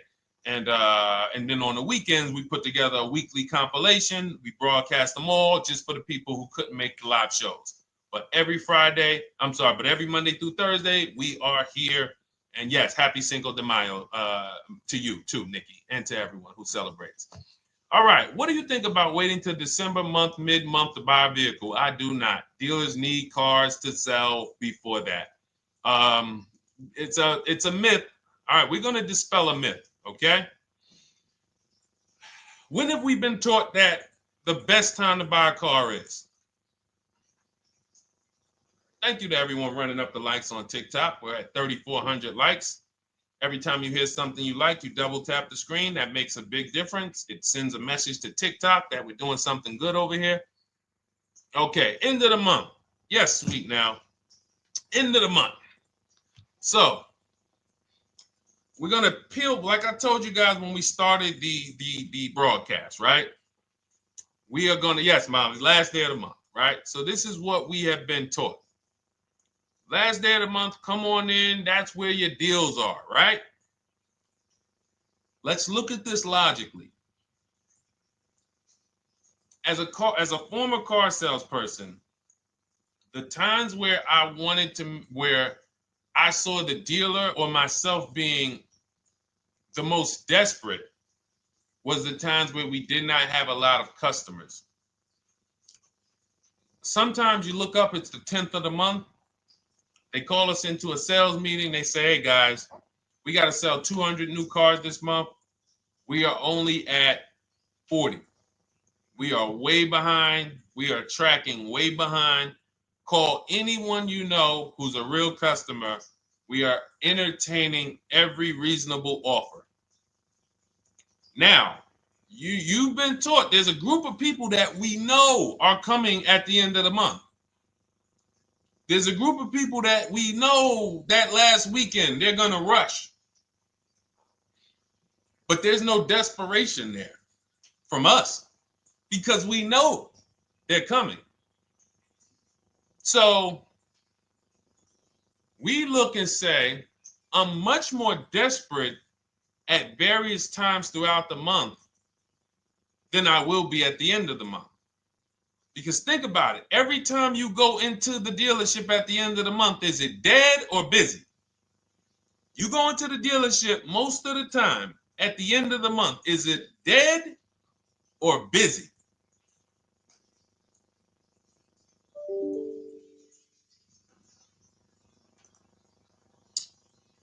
Thank you. It's a zoo. It's a zoo. Customers everywhere. That means all the car salesmen are not worried about making a deal. In fact, they're looking at you and saying, hey, Molly, thank you. Listen, I know you, look, I know the payment's $780 a month. I know you said you wanted to be at $499, but, we've been going back and forth. Can you work your way up, get closer to the $780? Because they know now we can take a shot.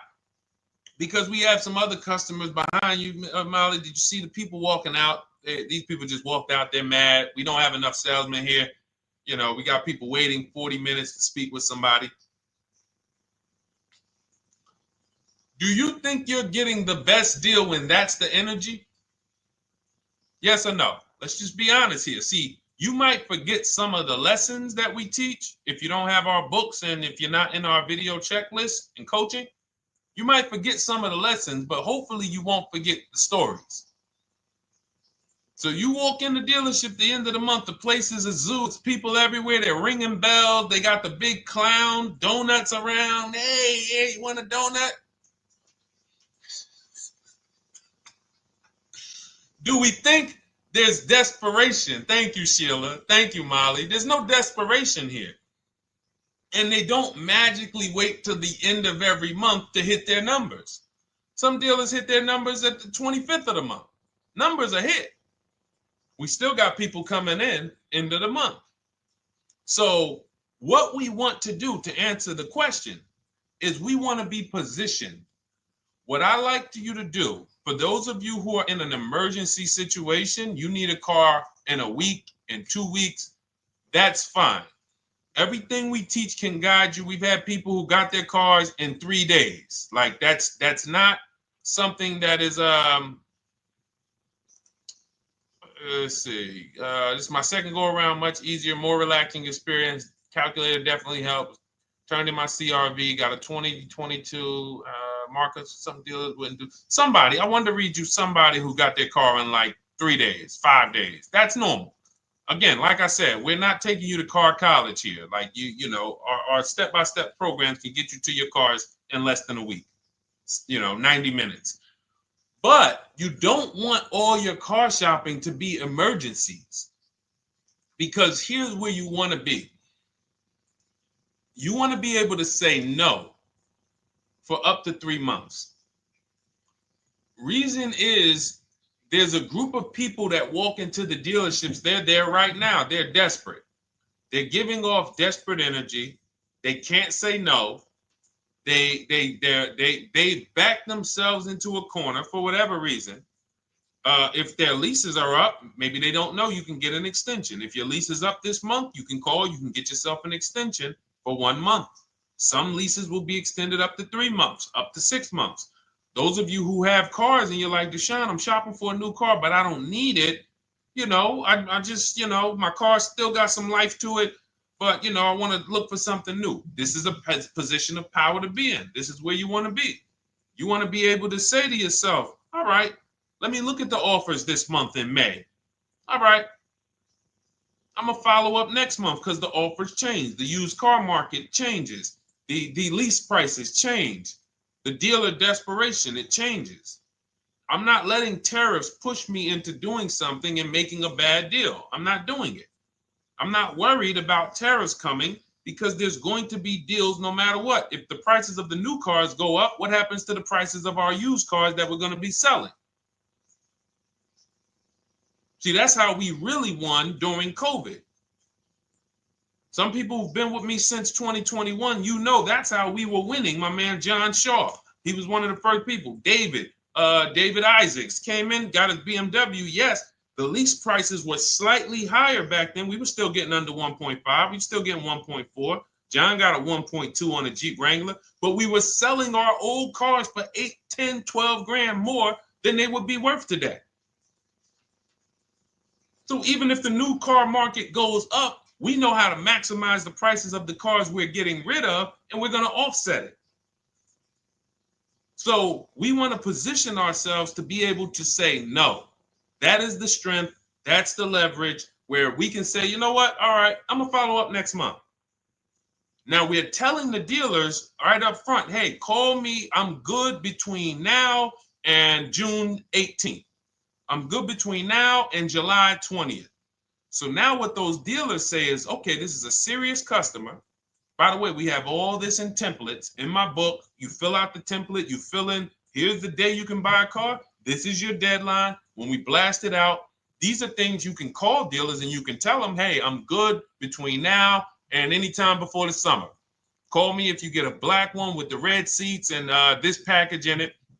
If you want to call around, you want to do it that way, you could do that. But what you're letting them know is, call me when you want to make a deal. I can make a deal today. Let me see the numbers today. Great. All right. If sometimes you'll see that a car is a little bit out of the range we want it to be in, you might say, man, I'm looking for it to be around, 505. This thing's coming in about 550. Okay, maybe I'll check next month, see if the program gets better. You might say, all right, dealers are saying to some of you shopping for cars that maybe every dealer is not going to have it. When you reach out to the dealers, only 5, 6 dealers have it. But they say, hey, I got something coming in May. I got something coming end of May, June. Is that good for you? See, they're desperate customers. They can't say yes to that because they back themselves into a corner. But you guys now operating with a 90-day shopping cycle. If a deal comes today, I'm jumping on it. But if you got something coming next month, I'm jumping on that. Call me when you're desperate. Call me when y'all have that meeting. Hey guys, we're way behind. Listen, we need a deal. I'll take any deal right now. Hey, is that person that Sheila McCauley, you know, that last month, her number, we couldn't make that deal last month. Did she get a call yet? Hey Sheila, did you get a call yet? No, I'm still waiting. Okay, great. We can get to your number now. Perfect. Thank you. Positioned. So we want you to be positioned when you use what we teach, whether it's the Cars from Home digital book, whether it's the Shop with Deshone. For those of you who are like, Deshone, let's do this together. I want the checklist videos. I want coaching. I want to be able to pop into the Facebook group, ask around. We can't give you that for $24. No author can give you the support. I got tons of books. There to Be a Man, In His Steps, Tony Robbins' book. None of these authors can give me support for the price I paid for their book. That just can't happen. But some of you are like, you know what? This is a big investment. I want to make sure I have access to, you know, systems for life. That's the Shop with Deshone done for you video checklist. And then you got coaching direct with me in our Zoom calls every first and third Wednesday. Twice a month we do. And then we got our private Facebook group with 1,600 people. And then some of them are sharp as me. I'm telling you, let's look at, you know, y'all know I brag about Rosalie. If you like Rosalie, if girl got 4 cars in within a year, you know. Her first car was the Infinity. She got her Infinity truck. And I was sharing her a lot last year when she got her Infinity QX60, but she recently shared that she got 3 vehicles. And hold on, where is she at? I just had her up. So this is the people that's in the group.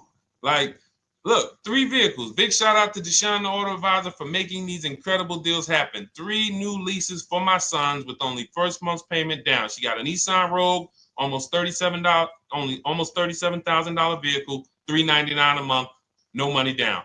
Mazda CX-30 Sport, $28,000 vehicle, $28,300, $339 a month. That's a 1.2% lease. And she got a Mazda CX-50 Premium Plus, $40,400 vehicle, $420 a month. 2 1% leases and a 1.2% lease. And the cherry on top, she says, I sold 2 leases. Some of you don't even know you could sell a lease. She said, I sold 2 leases. She had equity. Now, not every lease has equity. But if 8 out of 10 leases don't have equity, then 2 out of 10 do. So if you've just been dropping your leases off at the dealership, hey, here's my old lease. Let me get the new one. Hey, here's my old lease. And you have not assessed the equity. Could there be equity in it? Imagine how much money you've left on the table. Imagine how much, wow, I didn't even know you could sell leases. She sold 2 leases, 2 2021 Elantras, walked away with $6,737 in equity. Deshone, I could not have done this without you. Your program is a game changer. So this is what we want. We want empowered car shoppers. We want people who are not intimidated. I don't care what this market does, whether I need a new car, used car, whether I got bad credit, whether I'm a high mileage driver, it does not matter. We have strategies to make sure you are going to win in this market or any market. Does not matter. Okay? So, for those of you who don't know, the whole show was sponsored by my new digital book. It's called Cars from Home, 7 Steps to Saving Time, Money, and Avoiding Dealerships. It's 5-star rated. Thank you to everyone who's rated it, reviewed it. It has everything we teach in a step-by-step format. It's normally $97, but as part of our welcome offer, you can get yours for $24 in my TikTok bio, in my Instagram bio. Click that website. It's the carsfromhometoolkit.com. Or we have a link for you guys in the YouTube comments, in the Facebook comments, and you just click the $24 welcome offer, good for 30 minutes. And for those of you who have different learning styles, or if you just want some free advice, we have some links in there for you as well. Whether you are a do-it-yourself type, whether you are do-it-with-me type Deshone, or whether Deshone, I think I qualify for that done-for-you shopping, where I can relax at home and you guys go do that work. Or like I said, you want the free advice, just start with our cheat sheets and you can go from there. Whatever is right for you, you get it done. We just want to move you from anxiety, from, oh, I don't know what to say, from watching people online who call dealers and negotiate. Hey, take off $5,000 so I can have a viral video. And now you're talking to an 80% dealer. So the 80% dealer has the $5,000 to take off. So you look like, hey, yeah, see, I just got them to take off $5,000. We don't negotiate with dealers with fake fees. Like there's a saying, we don't negotiate with terrorists. Cars from home, we don't negotiate with dealers with fake fees. None of that stuff matters. Because what you want us to think is, look, see, I took off all of this money. Don't you want to buy the car now? But you took off the fake money. Had we been talking to a 20% dealer, what money are they taking off? The real money. The real money. So if we have two dealers, well, let's say 8, because y'all know I use the 80%. So the 80% are over here.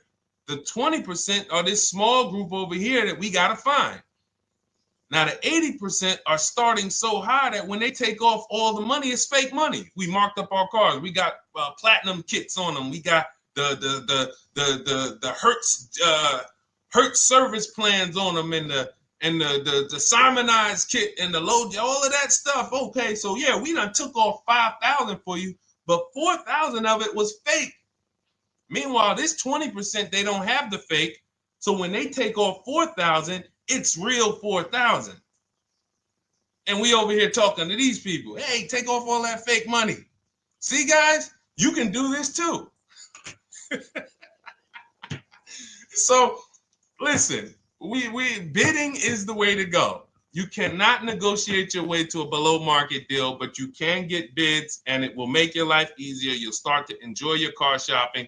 You'll start to feel like you're empowered. You're the prize. Someone won your business. They won your loan. They won the opportunity to buy your car. You are the prize. So that's what it's about. So we are here Monday through Thursday, 12 noon. Make sure you meet us live or tell your friends and family who are shopping, hey, hop on this show. We're live on TikTok, Instagram, Facebook, and YouTube. But we will broadcast the show for the rest of the day.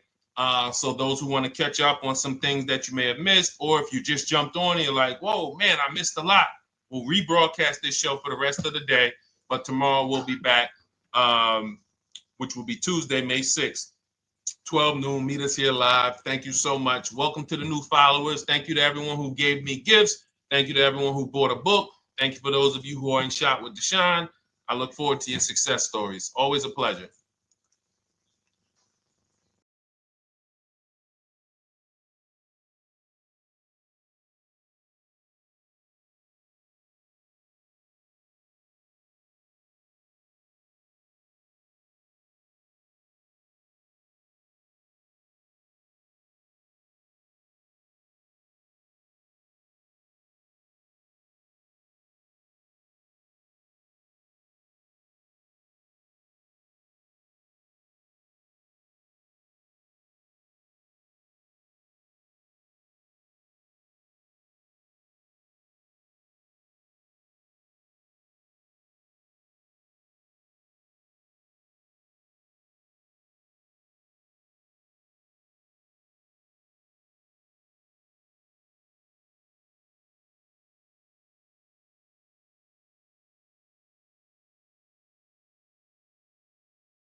And welcome to our Tuesday, May 6th live. We do these live streams at 12 noon, Monday through Thursday. I am your host, Deshone the Auto Advisor. And for those of you who've never met me, I have devoted the last 4 years to teaching people how to get the best deals on cars and to learn all the mistakes that the industry, the car industry, would love for you to continue making, because they make a lot of money when you make mistakes. And so what we do here is we really just do questions and answers. I will teach on various topics that I feel are widely misunderstood, like the subject of leasing. And some of you who are new here, if you've never been here before, could you type a 1 in the chat if this is your first time on a stream? We do these streams about 60 to 90 minutes. And if you're going to get the most out of them, we just ask that you lock in, that you focus, because we will be talking about $1,000 mistakes. Nothing here that we'll be talking about over the next 60 to 90 minutes is hundreds of dollars. You know, I'm not looking to, have you spend some time with me on a Tuesday to talk about how to save hundreds of dollars. No offense, I'm sure that's important to some people, but we are here to talk about things that are affecting your bank account by the thousands every year. And so if you got some time, I would love for you to hit the like button, like wherever you are, and let's just tap in. You can start to type your questions. This whole stream is sponsored by my new digital book. It's called Cars from Home, 7 Steps to Saving Time, Money, and Avoiding Dealerships. It's a digital book. It's 5-star rated. Thank you to everyone who's rated the book and reviewed it.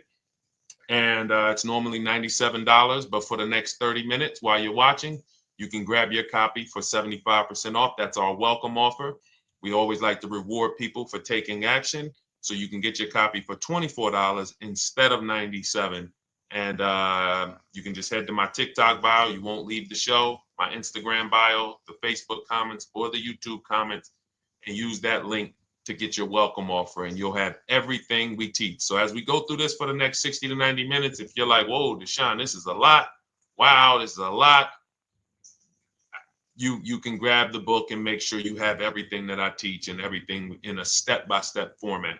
Okay? So I have my man Dolan moderating. Good afternoon. Thank you, Johnny Miller. Good to see you, Lil G. Again, guys, we are live. This is our Tuesday, May 6th live. We're live every Monday through Thursday at 12 noon. But we do rebroadcast these throughout the day. For those who cannot make them, you can watch the rebroadcast, or if you got to go back to work, we'll be rebroadcasting it for the rest of the day until our show tomorrow.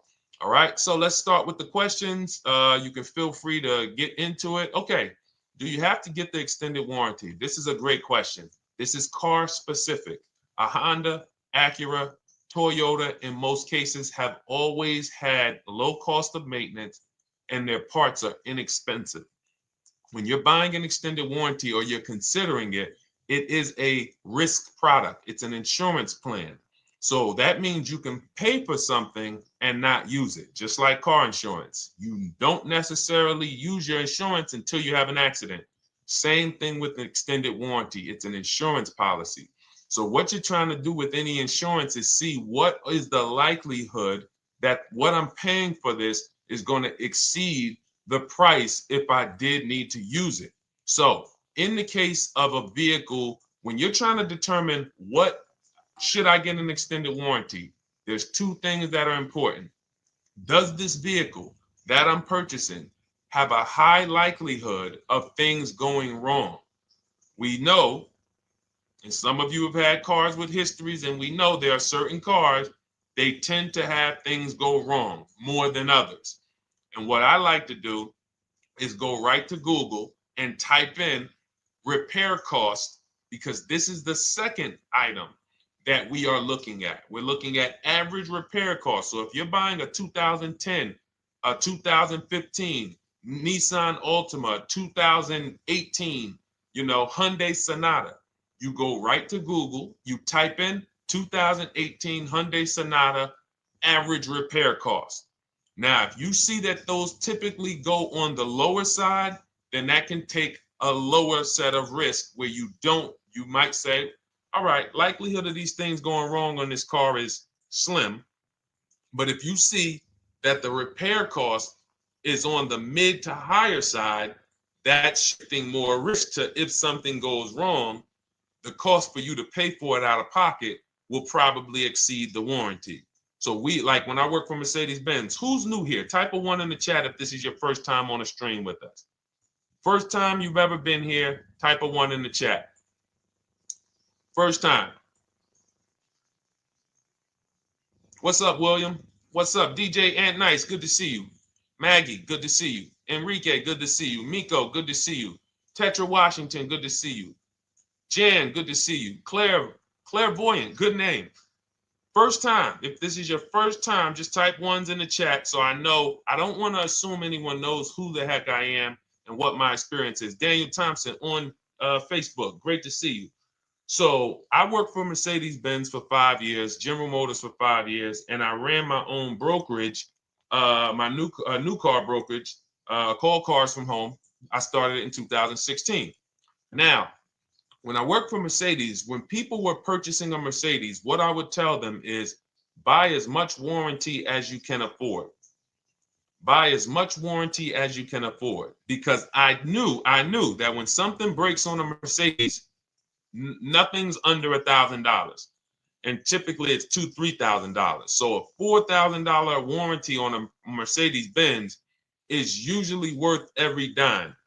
But at the same time, we have cars that, again, less likely for things to go wrong. And then when things go wrong, if they go wrong, they can typically be repaired inexpensively. Good to see you, Arms Reach. Welcome on Instagram. Shout out to the people checking in live. Great to see you all. So that's how you're measuring extended warranties. You don't want to get an extended warranty on a vehicle that has a low cost of repair and a low likelihood of things going wrong. You can then take your money, put a little bit to the side, have a little emergency fund, that same $3,500 that you would have put into the warranty, or $2,500, you put that to the side over the course of a year, 2 years, put $100 a month to the side, and then have that be your cushion just in case things go wrong. It's better for you to have that money in your bank account, and if things go wrong, you take it to your mechanic. You must have a local mechanic. You guys know I swear by local mechanics on cars that don't have warranties. Even if you have a Mercedes-Benz, a BMW, an Audi, something that is typically harder to work on and takes more of a specialized engineer, there are still plenty of places that have those. I mean, there's shops where they used to be Mercedes-Benz techs. Now they have their own shops. This is who you want, because their cost, their labor is going to be probably 1/3 of what a dealership is going to be. So these are the resources that, again, keep more money in our pocket while getting us the same level of service and experience. Okay, great question. Welcome, Uncle Nene. Good to see you. Uncle Nene. All right, listen. Nicole, good to see you. All right, Dolan, you can pull up the next question. Feel free to start typing your questions. And as we get more questions in, we'll try to get to all of them. You guys know we're not always able to, but we do try to get to all of them. How do I shop around for the best lease deal without affecting my credit? Well, first of all, you're talking to someone who's, just so you know, I've taught thousands of people to lease. I've gotten 7 leases. Now, when we look at what we are doing with a lease, first, we have to consider how we want the information presented to us. We are not letting dealers tell us how they're going to quote us. We are telling the dealers how to quote us. So we are going to have all our quotes. Thank you to everybody hitting the like button. I see you. I appreciate you. And shout out to the sharers. As I see people who share, I always like to give the shout outs to the people who share this broadcast with their friends and their family. And thank you to everyone who's giving gifts on TikTok and Instagram. Appreciate you all. So what we are doing when we're telling a dealership, you give us a quote with first month's payment only out of pocket, 12,000 miles per year, and put all the taxes and fees into the payment, assume tier 1. So we are presenting it now in my book and in my Shop with Deshone programs, my video checklist. I have all the templates.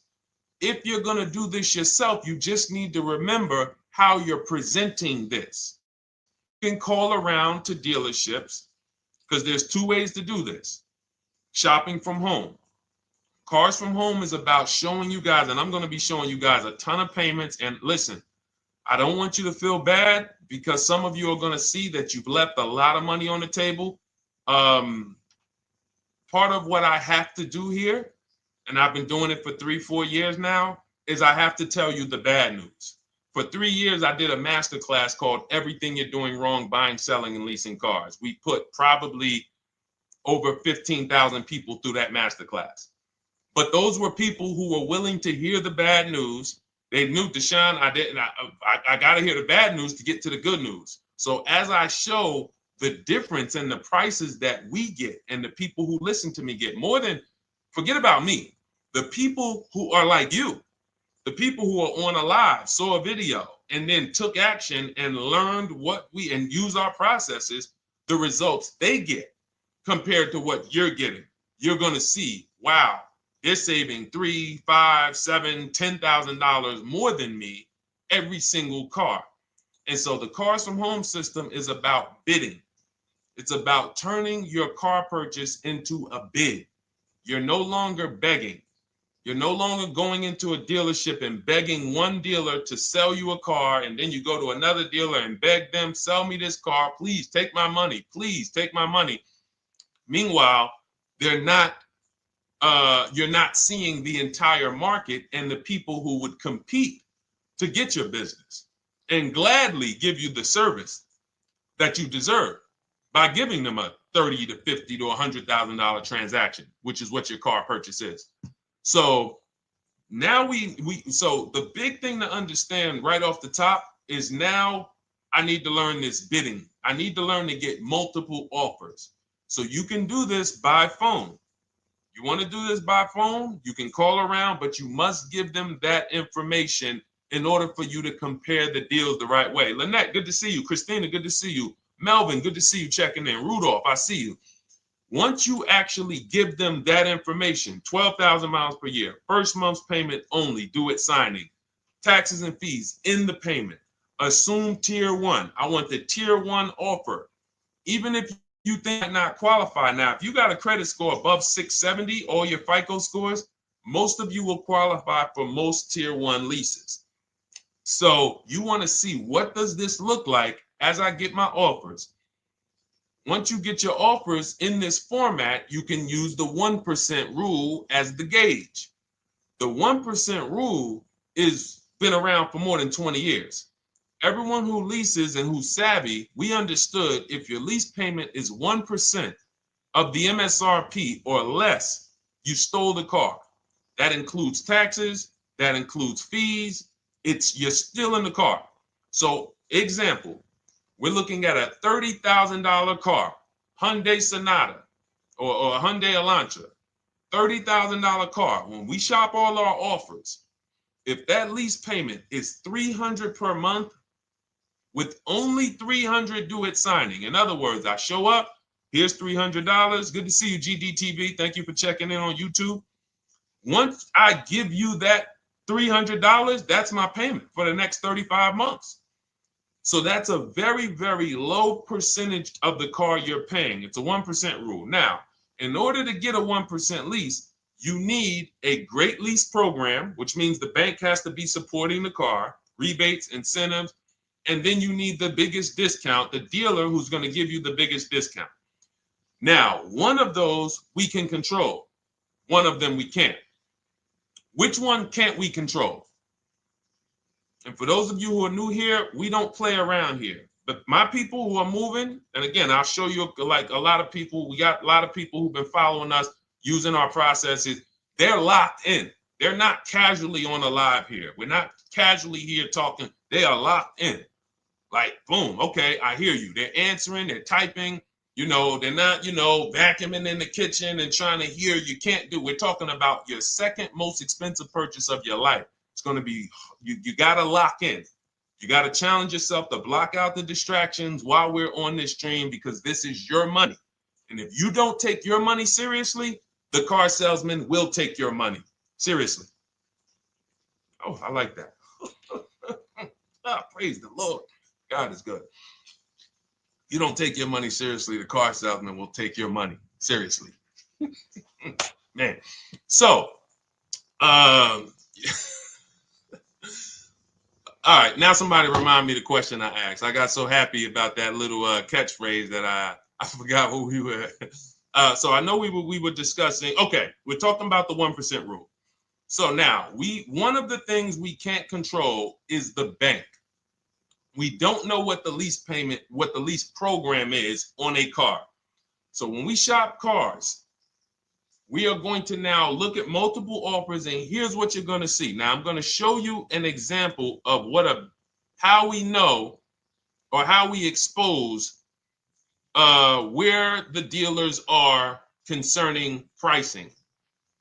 Now, you can't see this on TikTok, but on YouTube, Instagram, Facebook, you guys can see this. I'm going to tell you guys about it. YouTube just doesn't let us do the same type of stream. But this is a particular Infiniti that we shop for. We have offers ranging, this is a $61,000 vehicle. We have offers ranging from $680 per month, which is a 1.1% lease. So a $61,000 car, $680 per month, that's 1.1%. We divide the monthly payment into the MSRP. Now, we can see here that there are some offers already from dealers that are almost $900, $889 per month.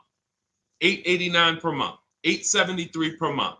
So now when we look and we say, whoa, how can we have we have all these dealers have the exact same car, yet one of them is $200 per month higher than another dealer. Exactly. We call them the 80%. The 80%, even after back and forth, even after, hey, we'll take off some money. All right, we'll drop the payment $50 a month. Their offer is still so high. It's a horrible deal. Now, why would they offer this? And this is consistent. So I don't want y'all thinking, well, the dealers that I walk into, they're different, Deshone. They take off more money. It does not matter what you think. If you don't have the market reports, if you don't know how to get multiple offers so that you can see, we do this all around the country. We have students all around the country in Cars from Home. We have people we shop for. We have over 13,000 books sold now. Like, we have lots of data to prove this. 80% of dealers are going to be overpriced. This is another particular deal on a Toyota, a market report. And you guys can see that the out-the-door prices here, list price, $32,000. Out the door price with taxes and fees, $38,000. That means that dealer is charging all types of fees on top of their price. The $39,000 MSRP. Look at line number 3. $39,000. Out the door price is $41,000. We can see $39,000 out the door includes taxes, includes all the fees. So we can see that these out the door prices in the left, in the right column, are way higher than the MSRP, $35,798. Out the door price is $39,700. But look at the green. Look at the green. This is what we call, we found the dealer at this time who wanted to win the bid. They wanted to win the bid. They needed the car sold. This is a rotation. We don't say to them, wow, they won the bid one time, so they must win the bid all the time. No dealer can win the bid all the time, or they'll be out of business. But in this particular case, at this particular time, for this particular client, this dealer said, we're going to sell this car for that's $35,500, and out the door with taxes and all the fees, $34,994. That is a over $4,000 discount off this vehicle. When all the other dealers are, not only are they not giving you a discount, they're charging over list. And they might come and say, all right, we'll take off $500. We'll take off $1,000. We'll take off $1,500. They might start so high with you guys that you think, wow, they started up here and I talked them down. They took off $3,000 from me, but they already were $3,000 in fake fees, protection plans, and all of this padding, dealer adjustments, which is fake fees. So whenever they say, because the dealer gets a minimum of a 6% profit margin, from list to invoice, we have profit. From invoice to holdback to triple net, we have money. That's all the profit margin. On top of that, when we add a dealer adjustment, what we're saying is we're going to sell this car to someone who does not have the skills to find our competition. And they're going to come in, and if we got to take off $2,000 to make them think they won, this is what we're going to do. But what we do here, what people like Brian is going to do, look, just finalize my first ever lease using your system, 2025 Honda HRV, $30,000 vehicle, $395 a month payment. no money down. His initial quote was $434. He ended up using our calculator, which we have in our book and in our program.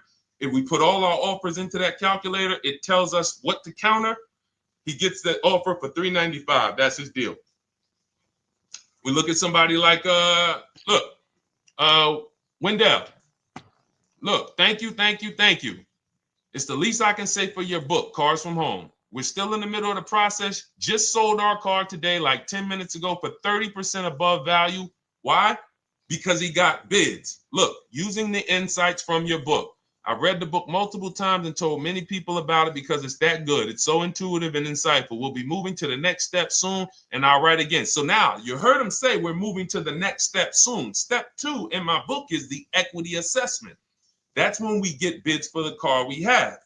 We get bids. You're going to go to, listen, you should never be trading your cars in. Let me ask you all a question. Do we get the most money for you name me one thing that we get the most money for that thing trading it. Name me one thing. If I had this iPhone,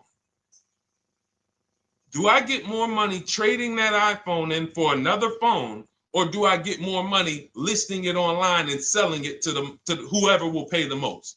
Trading or selling?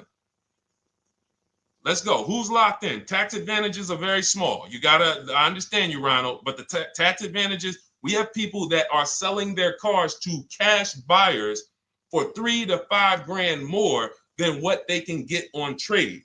A tax advantage for the difference is not, it's minimal. Exactly. Thank you, King Carter. You listed. So the money is in the bids and the competition. So going back to this person who asked the question, how do I get the best deal on a lease? It's going to be through multiple offers. That's my 2 favorite words. I would wear them on a shirt if I didn't wear unlearn, relearn. Because more than multiple offers, I need you to unlearn. Because the people who come with bad information from years, Deshone, this is not how my uncle taught me to buy cars. Deshone, this is not how I ever heard about getting cars. I was always taught just go in and just don't tell them about your trade and then ask to see the invoice and all of this stuff. That's what I was taught. Yeah, but you're not going to get the prices we're getting until you unlearn all of that bad information. Bidding is how we buy everything. When we go into the supermarket to get spaghetti sauce, all of those companies are bidding. They're bidding. Hey, listen, we'll sell you this for $3.99. Hey, we'll sell you this for $5.29. But we got a better product. We got quality. Look at us. Look, it's all bids. Everyone who wants to sell us something is competing, except car dealers. Y'all notice that? So the mindset that y'all got to have if y'all want to really win and save all of this money and get these huge discounts is I'm going to start purchasing and leasing cars like I buy other things. It's going to be a competition.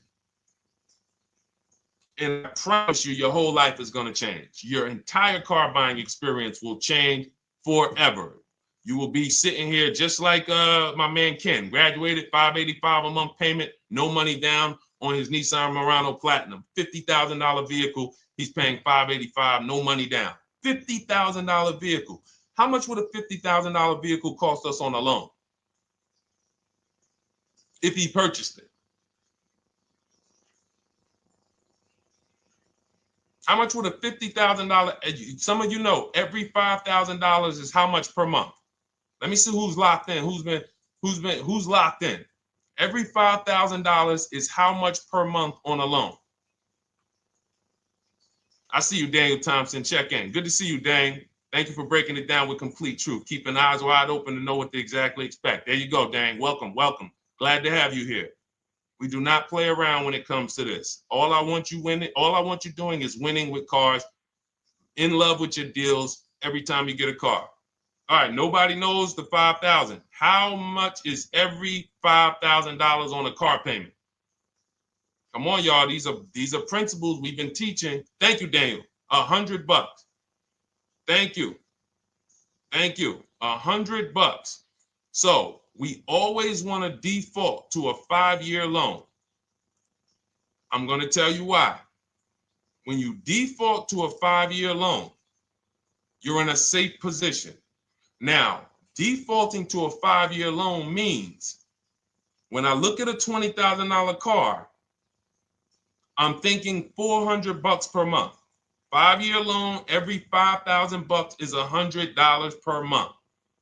If worst case scenario, I'm trying to get a little bit more car, then I'll go to a 6-year loan, but that's the max. I'm not going past a 6-year loan on a car.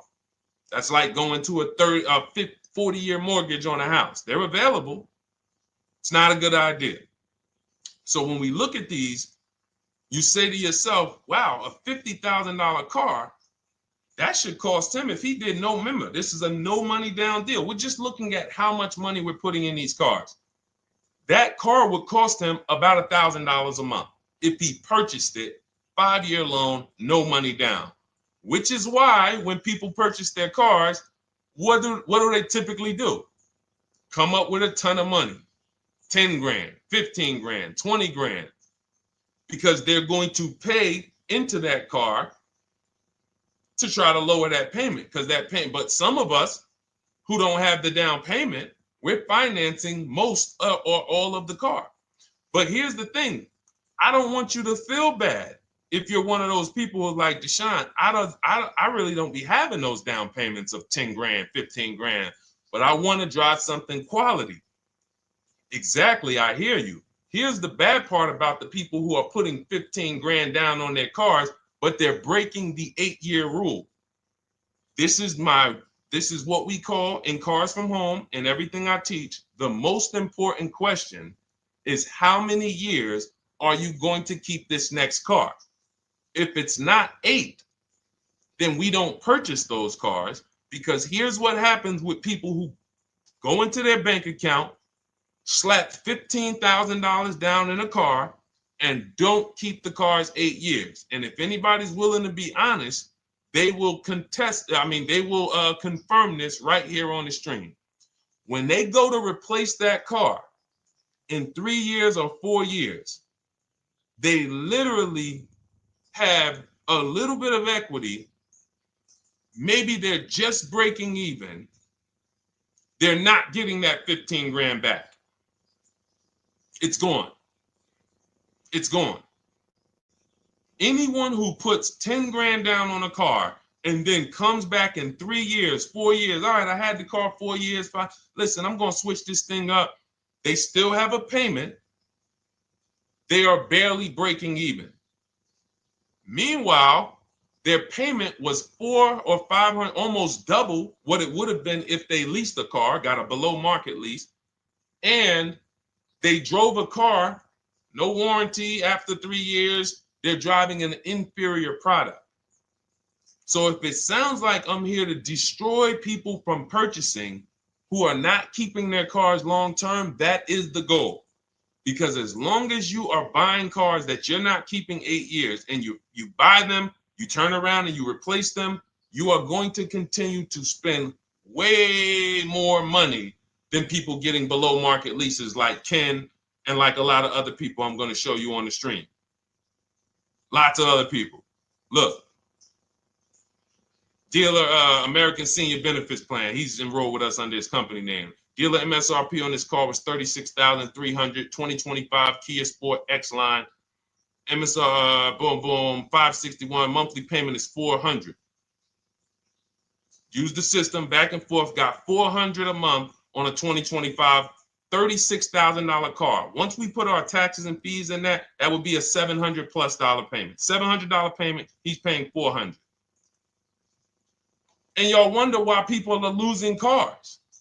$300 more per month to drive the same car? It's ridiculous.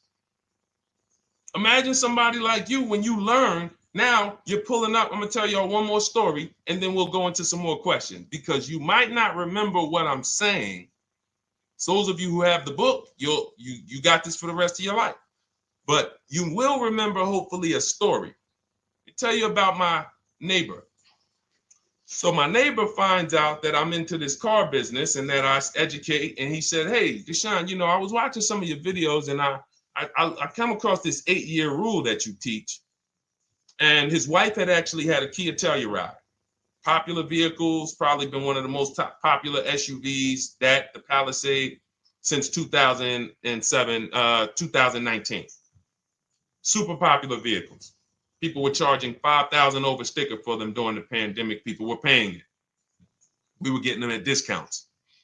Now, his wife totals the truck.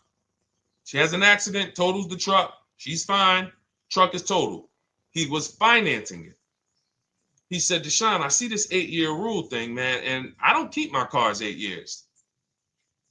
I said, okay. He said, so I'm thinking I should, like, you're saying I should be shopping for a lease on my next one. I said, exactly. I said, make sure you get multiple offers, because if you just walk in and say, hey, work me up a lease, they'll give you the same payment you had on the purchase. And then they'll tell you something ridiculous that they want you to believe, like, hey, the lease is the same price as the purchase, so you might as well just purchase it. And people believe this stuff.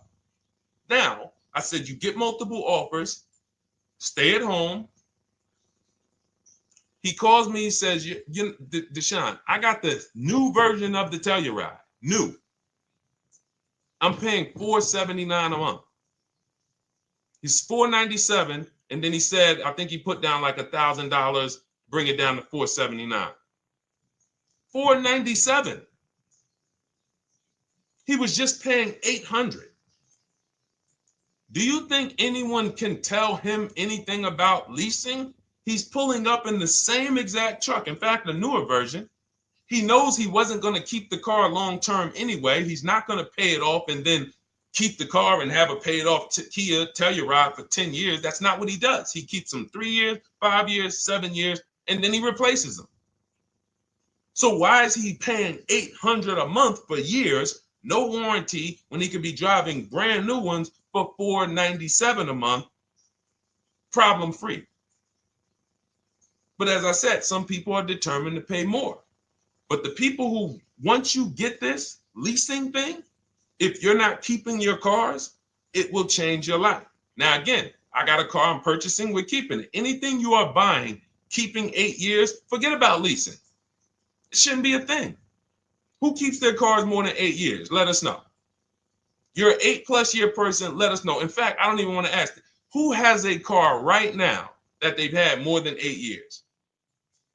And then we'll answer. I want to get Kathy's question too. And then let's get some purchase questions. Let's get some used car questions. Let's get some bank financing questions. We do it all here. But one of the most misunderstood subjects is this leasing thing, and it is costing you guys thousands of dollars every year. And you're driving old cars with no warranties, paying high payments on them because somebody told you you should be purchasing cars. I'm here to tell you they owe you money. They owe you money. All right? So who has a car right now that they've had more than 8 years? Let us know. How many years have you had it? And by the way, for those of you who just joined, this is our Tuesday, May 6th live. We are live every Monday through Thursday at 12 noon Eastern time. So for those of you who are here catching us live, that's when we're live. We will rebroadcast this and replay this show throughout the rest of the day for those who could not catch it, or if you had to jump off, go back to work. You're like, oh, I got to go back to work. You can catch it on the replay throughout the day. But we are live Monday through Thursday at 12 noon. So welcome to the people who are here. EJ, driving a lot of miles does not matter. Let me break this down for you. So right now, let's go to somebody who else has a lease. Let's look at, because who's heard with leasing you can't drive too many miles? Who's heard that, right? Type me if you've heard that. Let's go. Type me if you heard that. Come on, where's the locked in people at? I see Kathy, I see EJ, I see DJ Ant Nice, I see XP. All right, I see Mr. Slim. Welcome to the community. I see Rhonda. All right, where are the locked in people? Instagram, where we at? Locked in. All right, dang, I see you. Jamel. All right, perfect. So, Sherry, I see you. Sherry Baker on TikTok. So you've heard, oh, you can't drive a lot of miles with a lease. Let's be clear here. You choose the mileage on your lease. It's not selected for you. In fact, the only time it is selected for you is if you don't realize you choose it. That's the only time they're going to choose your mileage for you. If you go in and you do something like, hey, work me up a lease deal, they're probably going to work you up a 10,000 mile a year lease deal. And they're probably going to say, hey, you need $3,000 down, and this is going to be your payment. And next thing you know, it's a high lease, and it's just terrible. Happens all the time. We tell people how to quote us. First payment due at signing, taxes and fees in the payment. So now let's look at a lease, and let me show you what it would look like. So this is Val Boss Lady.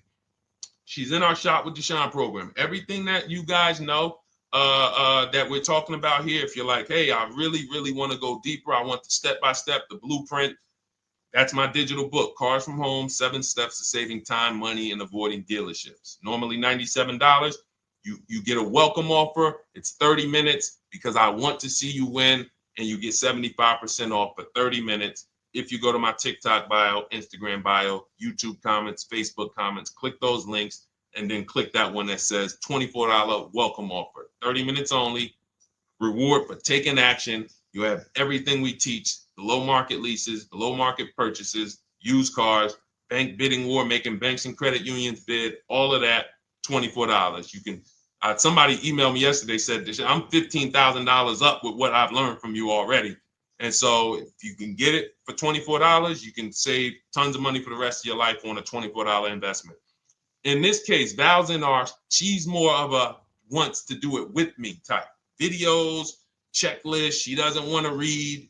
That's our Shop with Deshone, do it with me program. I coach people. And so she gets a deal on this particular car. Same information, by the way. Not better information here than the book. It's just different learning styles. So she gets a $51,000 electric vehicle, 2025, beautiful vehicle. She's paying 1.16. So her payment on this car, on this $51,000 car, let's continue to make sure we understand the price of these cars. $51,000 car, her payment is $591. No money down. Now, some of you might say, wow, if I got $591, I'd probably put like $3,000 down, bring it down to $499. You could do that. That's how we can do that because she already got an incredible deal. Then we're just determining how we want to structure our payment. And thank you for everybody sending me gifts. I appreciate you. Thank you for all the badges. I don't take it for granted. And thank you for everyone who's hit the like button. Those of you who are double tapping the screen. Every time you hit something on TikTok, you like it, you double tap the screen, you keep running those likes up. We appreciate you. It does matter. It helps spread the word. So let's say Val she's a high mileage driver like EJ. Let's say, EJ, how many miles per year do you drive? 20,000, 25,000? Let us know. I'm gonna show you why. In my book, I have 2 strategies for high mileage drivers. I'll tell it to you guys right now. How many miles a year do you drive, EJ? 25,000, 20,000? Those are both high. Let us know. Or if anybody, else, because, anybody else who's a high mileage driver, let us know. How many miles? 26. All right. Thank you, EJ. So let's just round that to 25 for now. Let's just round that to 25. So let's say instead of her $591 payment for a $51,000 car, now you could shop for a $30,000 car and you can have a 1% payment. If it was, a similar deal, you'd be paying $300 a month. In her case, she has a $51,000 car. She probably wanted a nice SUV that looks beautiful, that some other people are paying $1,000 a month for. She's paying $591. But if she wanted to bump it up to 15,000 miles a year, she'd be paying another $30 more per month. She'd be paying $620. Now, if she wanted to bump it up to 20,000 miles per year, she'd be paying probably another $80-90 per month. So she'd probably be paying $700 to drive 20,000 miles per year. Now, let me tell you guys, because some of you guys who are like, yo, man, those payments are high. We're talking about $50,000 cars here. So if you were shopping for a $30,000 car or $35,000 car, naturally, if we took the same exact numbers, let's take a $35,000 car, 1.16 lease. That's a 406 payment, probably $399. So now, in order to go, and let's say you're a high mileage driver, just like EJ, you want to add another 15,000 miles to your lease. You're probably going from 400 to 550 or 575.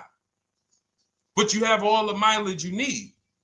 And here's the beautiful thing about that. If I'm paying $175 more per month, but I get all the mileage I want, and when I drop this thing off, I get a new one, I don't have to worry about negative equity, and I put no money down. That is way better than what most people are doing out here, what everyone's doing. Because I'm gonna tell you what most high mileage drivers do who don't put money down. They will go in, buy a car, take a super long loan, 6 years, 7 years, just so they could afford the payment. Now, here's what happens. They drive the car, they put 25,000 miles a year on it. They come back in 3 years or 4 years, and they say, wow, I got 100,000 miles on this thing already. Let me go and swap out the car. What situation are they in at that point, guys? You put 100, you got a 6-year loan, average loan. You drove 25,000 miles per year. You put 100,000 miles on the car in 4 years. You come back, you still have 2 years of payments left. 15 grand negative equity. I used to see it all the time. Thank you, I am rich. Locked in on Instagram. I see you. Locked in. See it all the time. Every car salesman who has dealt with a normal 25,000 mile high mileage driver that does not keep their cars sees it all the time. They come in, yo, man, what you do for a living? Man, yeah, I do DoorDash, I do Uber. Oh man, I work in sales. You know, I'm on the road a lot. You know, I'm here. You know, all right, I want to replace this thing. I got like 110,000 on it. Okay, you still got a loan on it? Yeah. All right, we already know you got negative equity. Then we appraise the car. All right, the car's worth like 7,000. How much you owe? Man, you owe 19,000. All right, well, what can I do? Can you get me into something? Roll that loss all the way over. On top of that, you finance the car, so your payment is high. You finance the whole car, so you're paying a high payment compared to if you had leased, just literally shop for your leases, added your miles to the lease that you needed. You're paying $175 more per month. You got a brand new car. And I'm going to tell you, I did not make this up. I learned this from someone. A lot of what I'm teaching you, I learned from my clients when I was in the dealership. This guy, I worked at Hyundai for six weeks. Man, this dealership, the owners got indicted. I got out of there. Way before the owner got indicted. It just had straight up highway vibes, like the worst you could ever imagine. As I was in there for 6 weeks, I was a manager. I enjoyed being a manager. We did a lot of deals in my department in 6 weeks. But I said, I am out of this place. Anyway. But I learned something very valuable there. We had a client a customer was returning his lease on his Hyundai Sonata. Guy comes and I'm grounding the lease. I'm doing the paperwork for him. He has 72,000 miles on the car. 72,000 miles. I said, how the heck? I said, you lease this? He said, yeah, I always lease. That's all I do. He said, I used to buy my cars every single time I came. I had to put large down payments, 10 grand, and then I'm still having negative equity when I come to trade it in. I'm having high payments. It's ridiculous. I looked at his payment, and let's say the average payment for a good deal on a Sonata at that time was $300, $325, whatever it was. He was only paying like $550. He was only paying like $150, $175 more per month. He had a 25,000 mile a year lease. And that's what he did. I drive these cars, I'm on the road, boom, boom, boom. I change my tires, I do my maintenance, 3 years. It's a fixed cost. There's no variable cost. I don't have any surprises. I'm not getting hit with a negative equity bill that I got to transfer, which means when I transfer my negative equity, I get less car on the next transaction. Because if I got to bring over 15 grand of negative equity, that's probably 300 a month that I'm paying for my old car when I get my new car. So if my new car was 400 a month, but my negative equity is another 300 a month, I'm getting less car for my money because now I got to take all those losses and bring them over to my new car. This is high mileage drivers and people who don't understand leasing. That's why you're losing so much money. And when you just flip the switch and realize Deshone is not talking to me emotionally, I am not talking to you about never do this, never do this, like these other people who say this, do this. This is how you buy a car. They never talk numbers. Y'all notice that? You notice that, right? You never hear them talk numbers. It's always never do this, always do this. This is the worst way to do this. This is the most expensive way to do this. This costs you the most money. They never talk numbers, though. That's why everything I do is to show you the numbers. Thousands of transactions since 2006 in the car business, helping people the last 4 years all around the country. This is the numbers that they might not understand. So if you're not keeping your car 8 years, it does not matter if you drive 20,000 miles a year, 25,000. You should be looking at a high mileage lease. Or my second strategy for high mileage drivers is this, because some of you want a nice car. This is for my people who you're like, man, Deshone, I'm on the road. I got my car that I do my work in. I kind of, slep it around. I don't really want to lease something and then put, that wear on it. I got stuff. I'm throwing bags in the back, whatever it may be. There's a strategy we created called 2 cars, 1 payment. And what will happen is your first car will be a purchase. And if you have an existing car, you're going to keep that. So let's say you have a car now, you're driving a lot of miles, you're doing your 25,000 miles a year. You pay that car off. You keep that car, and then you go and you lease you something nice, regular mileage. So you might get a 12,000 mile a year lease, and then you drive 12,000 in your mileage car, 12,000 on your nice car. Because some people are like, I want a car that I could, when I need to go somewhere nice, this is what I want to drive. When I'm with my family, this is what I want to drive. But when I go to work 5 days a week, I'm going to drive my mileage car, 3 or 4 of those days, and then I'll take the lease maybe 1 of those days, and I'm splitting the mileage. You still have 1 payment. It's low. And then every couple years, you replace the mileage car or you replace the lease car, and depending on when the lease is up. But you want to keep that, and that mileage car should be something that will last. Ideally, something that you can get 200, 300,000 miles a year out of that car, because that's what that car is there for. Man, I'm hopping in this thing, man. Oh, transmission went out at 170,000 miles. Go get you a rebuilt transmission, boom, boom, drop it in there for $2 grand, get another 80,000 miles out of that car, but you still got your lease car and you're just splitting the mileage. Both of those are short-term strategies for high mileage drivers. That is not for long-term people. If you're a long-term person, I keep my cars 8+ years, forget about leasing. You should just be finding the best deal, below market purchase, keep the car, something you can keep for 8+ years. You can put 30,000 miles a year on a car 8 years in a row. If you get the right car, and in 8 years, you got 240,000 miles, and then you replace it. Forget about leasing. This is only for you guys not keeping your cars 8 years. You're getting killed on depreciation. You're paying tons of money. This is you are the people who should be leasing. Okay? So everything we're talking about this is the Cars from Home system. We teach this. I'm not freestyling this. This is in my book, digital book, Cars from Home, 7 Steps to Saving Time, Money, and Avoiding Dealerships. We have two strategies for high mileage short-term drivers, 1 strategy for high mileage long-term drivers. And so if you want your copy, you can get it for 75% off. That's our welcome offer to you. As a 30 minutes welcome. Thanks for being here. I want to reward you. If you want everything we teach in a step-by-step way, go grab your digital copy. It's in my TikTok bio. It's in my Instagram bio. Click those links. We also got a link in the YouTube comments and the Facebook comments. Grab your copy. And make sure as soon as you purchase, screenshot the thank you page. You're going to see thank you for your purchase. screenshot this page because it has my support team's email on there. And then there's a link for you to open the book right there. You can save it right to your computer or right to your phone.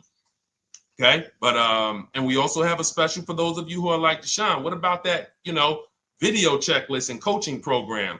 That's lifetime access to my video checklist. You're like, maybe Deshone, I don't really read. I like step-by-step videos.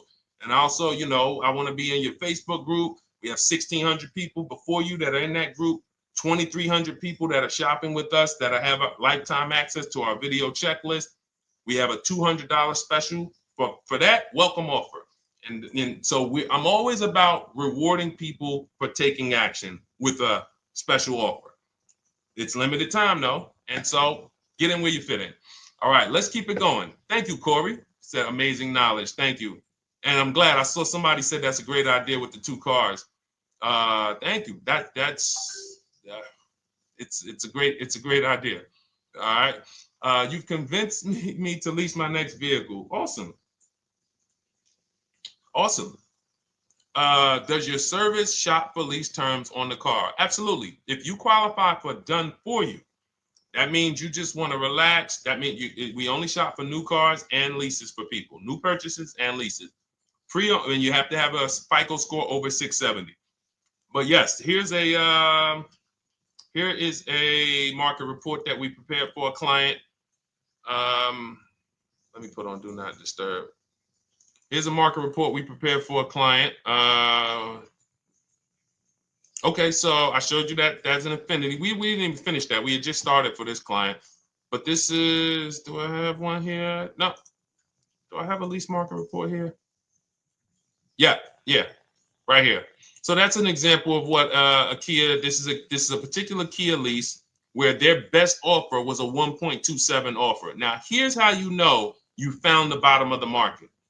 And again, whether you're using the book or whether you're calling around, again, you can call around to do this. The key is not going into dealerships. You cannot do this going in.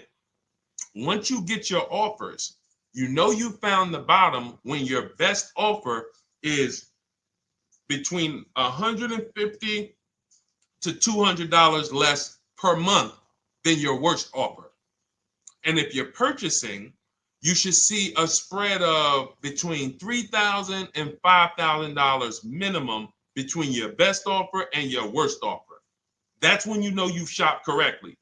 Because until you find the 80% dealers, you have not shopped correctly. If you're like Deshone, these prices still seem close. You have not found, you're talking to the 80%.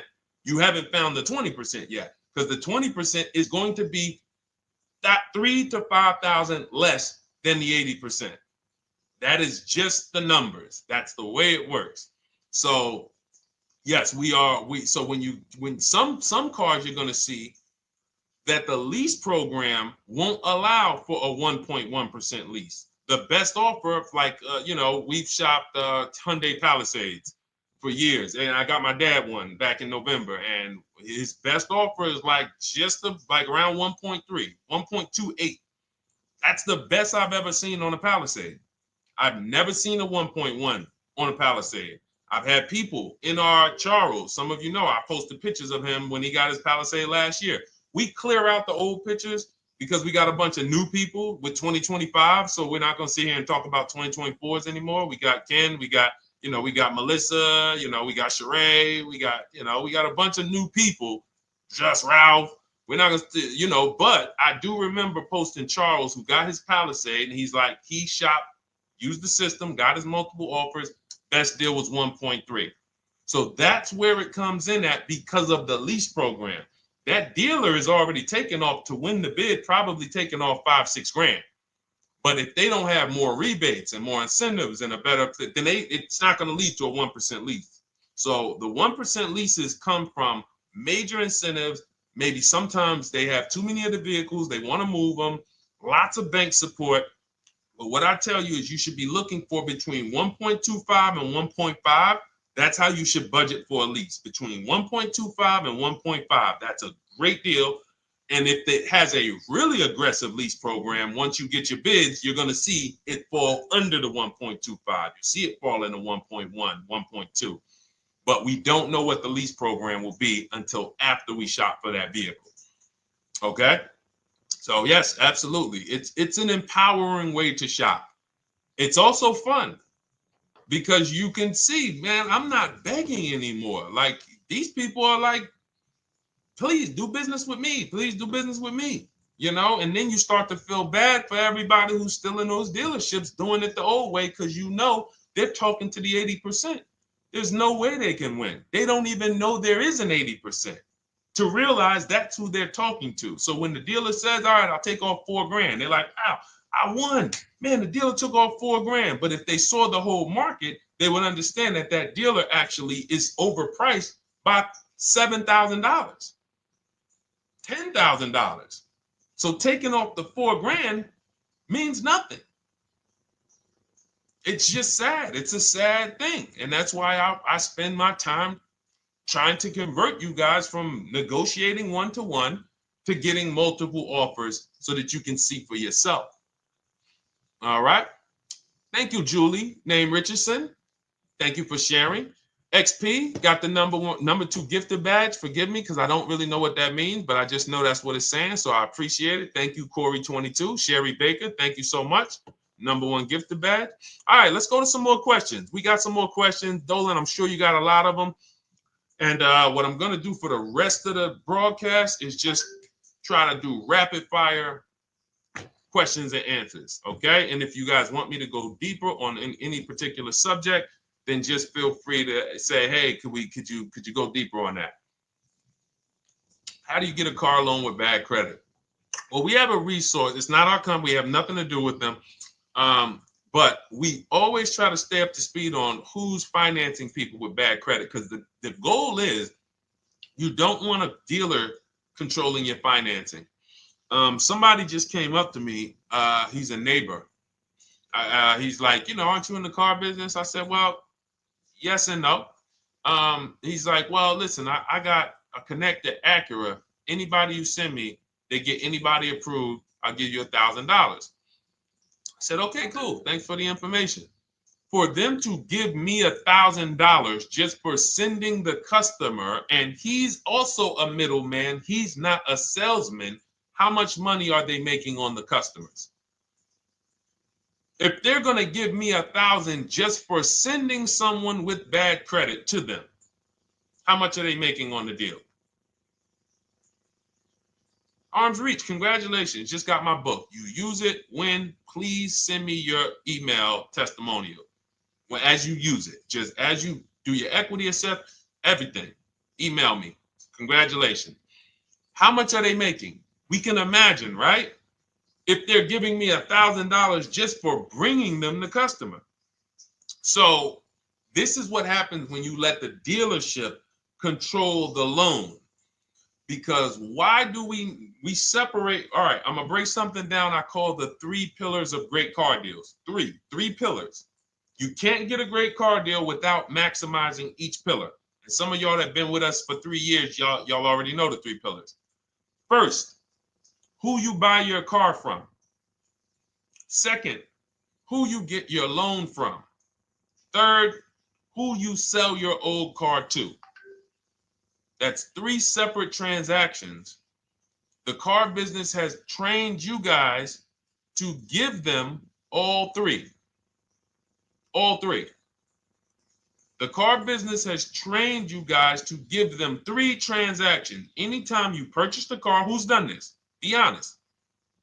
Purchased the car from a dealership, sold them your old car, in which case you call it a trade, and they got you your loan. Who's done this? 3 transactions in one.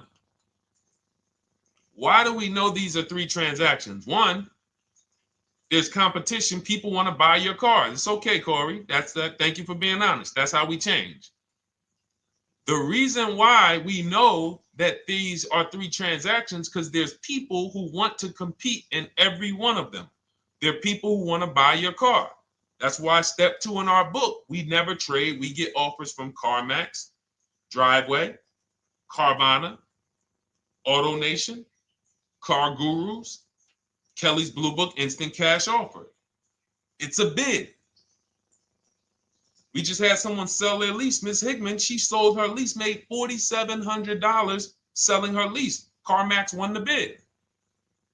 Drove the car for 3 years, had equity. She dropped her lease off. They gave her $4,700. Won the bid. That's one pillar. Second, who I'm going to get my loan from if I'm getting a loan. Those of you who are paying cash or leasing, this is not a pillar. But we need to bid out our loan. We had a great talk yesterday on our show yesterday where I asked, who do you guys get your loans from? Most people said the bank, the credit union, the dealership. One person said the right answer, whoever gives me the best APR. That's the right answer. And then we have who we buy our car from. There's banks and credit unions that want to compete for our loan. There's multiple dealers who want to compete to sell us a car. So we can't get a great deal until we have bid out each pillar. And that's why when we have bad credit, if we let the dealer now control, this dealer has a car. We didn't bid out that car to find out, is it a great price? Now they're also giving me the loan and they're charging me 25%. We didn't bid that out to see, is that the best loan I could get, even with my bad credit? Is that the best loan I can get?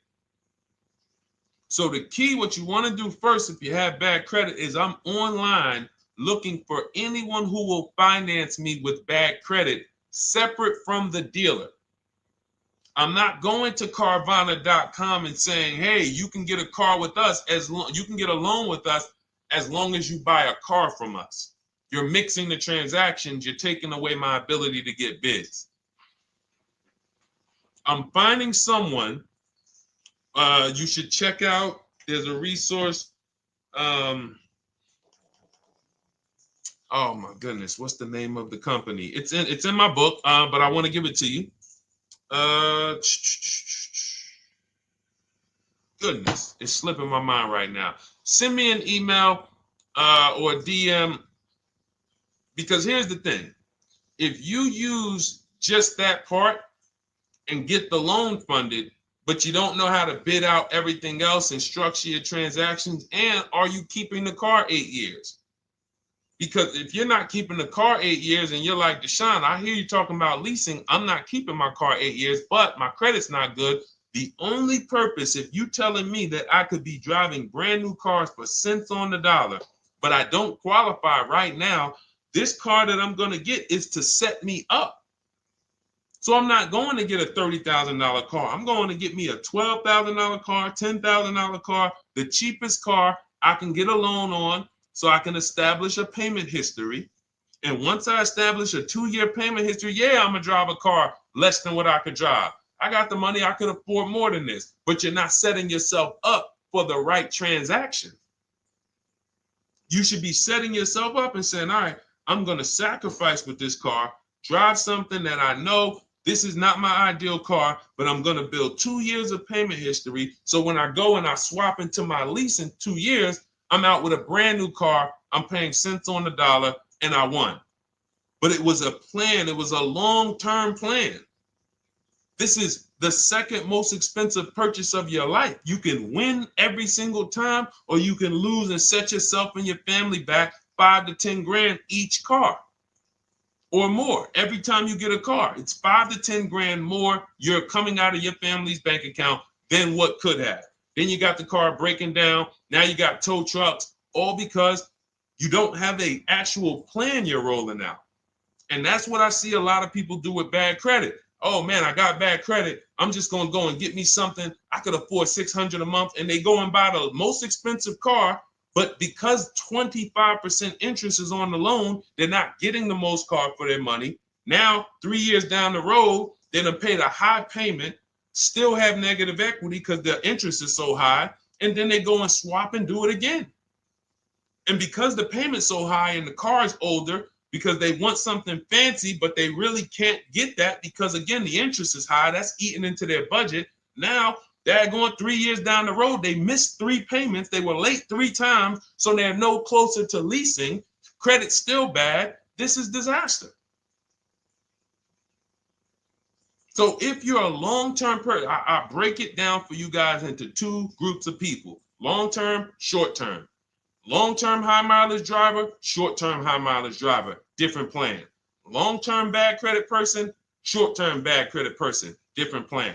If I'm a long-term person with bad credit, here's what I'm doing: finding the absolute best car I could find, getting bids, either new cars or used cars. We got the strategies for both. You can use the marketplaces, cars.com, Car Auto Trader. We got a whole strategy for how we find used cars, but you find that car, you pay your loan of 20%, 19%, 18%, if that's the best you can get. Because here's what you're going to do. In 2 years, you're not swapping into a lease. In 2 years, you've established a payment history, you fixed your credit, and now what are we going to do? You got a quality car. You're not thinking about trading it. You're not thinking about replacing it. You're like, man, this is my car. It's a great car. I'm just paying daggone 20% interest. What do I do now after 2 years? Now that my credit is good because I got a quality car, dependable car, I'm focused on fixing my credit over 2 years. What am I going to do after 2 years? Anybody?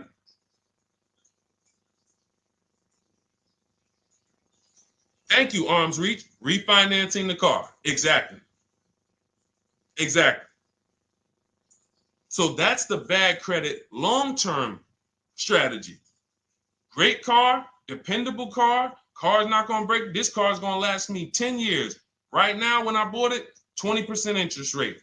That was where my credit was. But I worked on my credit. Boom. I'm a 690 now. I'm a 720 now. I'm refinancing that into a short-term, into a shorter-term loan, and I won. Pay this thing off, and I'm going to keep it. Nothing to talk about leasing. Leasing only comes into play where the 8-year rule is concerned. I'm not keeping this next car 8 years. I should be setting myself up to lease, or I should be leasing. That's how I'm going to save the most money, keep the most money in my bank account, have the best car. Not even close. Not even close. All the wins for the purchasers are after 8 years. People who are like, man, Deshone, I got a car, man. I had this thing 12 years, man. It's been paid off for 6 years. I ain't had a payment. I love it. Long-term purchaser. You won. You won. Who's in that situation? Who has a car outside that they've had for more than a decade? Paid off. You can give it to your son. You can give it to your daughter. It's an extra car. That's purchasing. That's the wins. That's what we call the reward stage of purchasing. But you got to get there. All right. All right, let's go. A lot more questions. We got probably another 20 minutes we'll stay on, so let's keep it moving. But again, Lend Buzz, that's the company.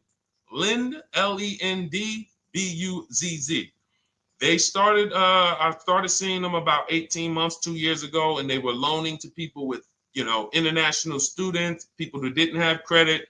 You want to try to find a place that will fund you independent of the dealership. That is what your goal is at all times. Independent of the dealership. Here, you qualify based on your income and your credit. You qualify for $18,000. Go find a car now. That is what you want. You don't want people mixing the bank loan with the car and two pillars that they are controlling. We're controlling the price of this car. We're controlling your interest rate. We don't want that. Yep, exactly, Cindy. For those who just joined, this is our Tuesday, May 6th live. We do these lives Monday through Thursday at 12 noon, so you can tell your friends, family. We wanted to now come up with a constant and consistent time where I can meet with you guys. If you don't have, if you can't stay the whole broadcast, we will replay these throughout the day because sometimes people got to jet back to work. They're watching us on the lunch break.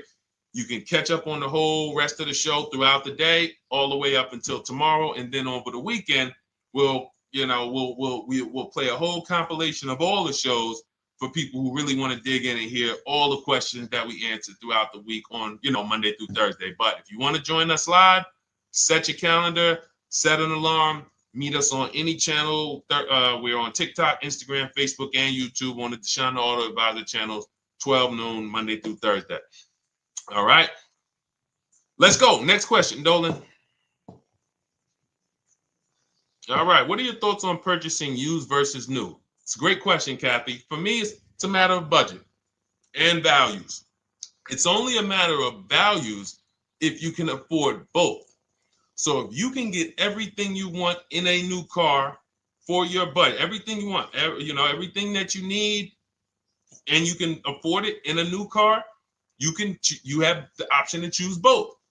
So it becomes a matter of values. In my book, I teach, are you a person who's like, I want to reward myself. I only get a new car every decade. I'm going to keep this thing 10 years. I want the latest and greatest.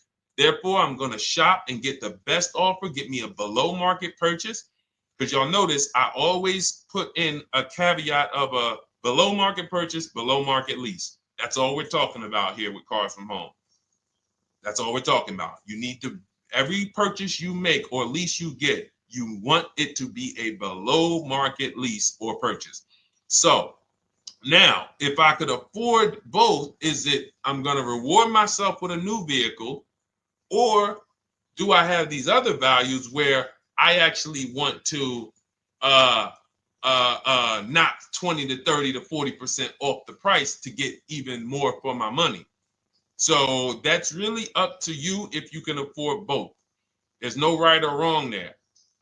It's a matter of, like I said, the values. Now, some of you once you look at your budget, I have a tool in my book and in our video checklist, the coaching program called the Perfect Budget Calculator. We invented this. So it's not on Google.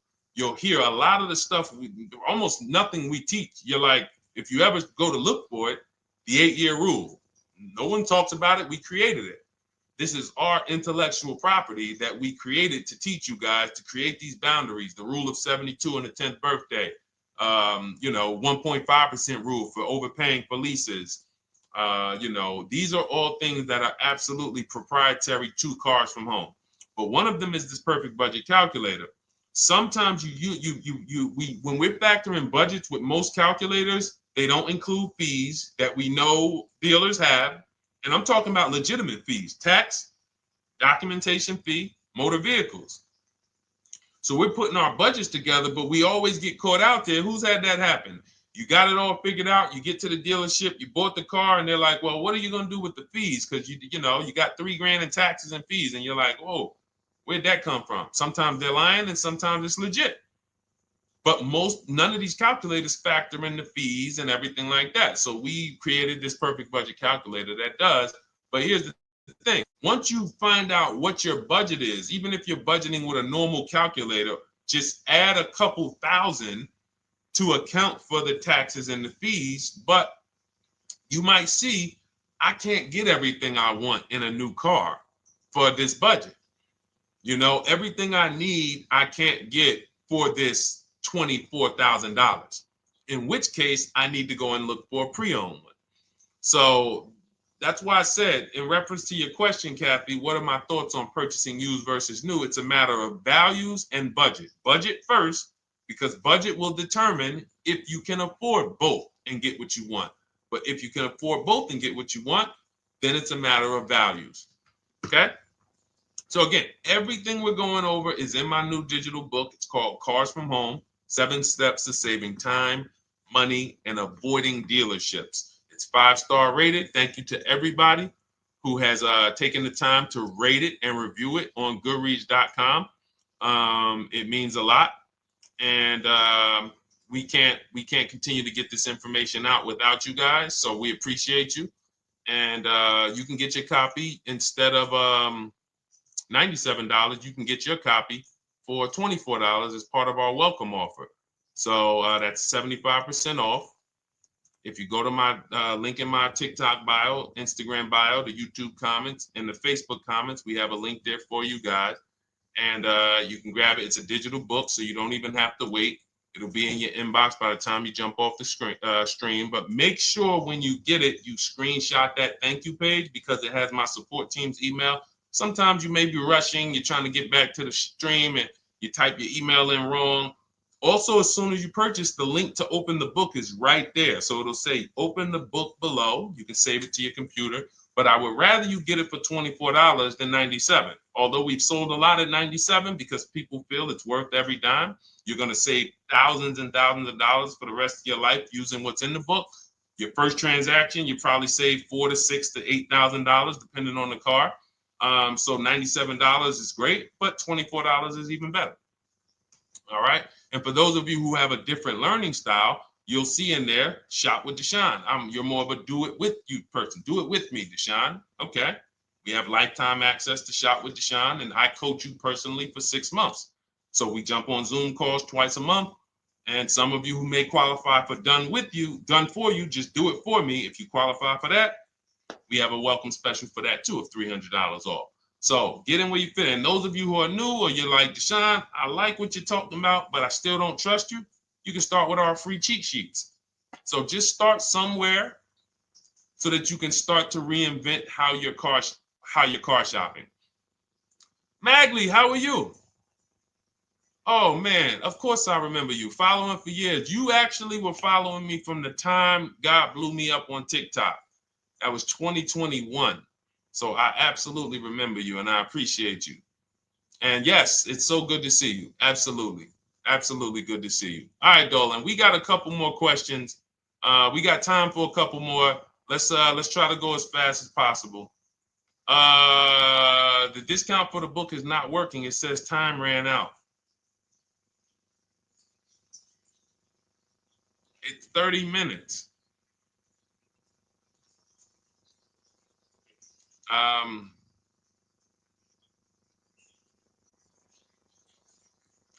don't know. I don't know. Y'all help me out. I don't know what to do with that. I'm sorry.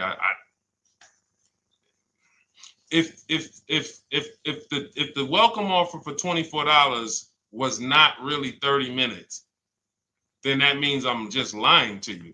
You know what I mean? I'm just like, oh yeah, it's 30 minutes, but come back in 2 hours and it'll still be, you know what I mean? It's,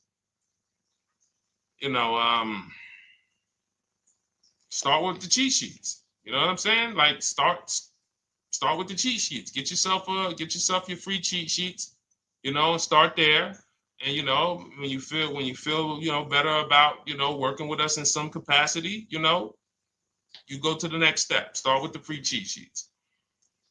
All right, let's go, Dolan. So I'm a new driver. Should I be looking to be an 8-year person or a lease person? Well, I'll tell you this. I got 3 young adults. My daughter, my daughter who's 18, my niece who's 20, and then a young man that I, basically like a son to me who's in the Navy and he's 21. Well, he'll be 21 this year. So he's 20.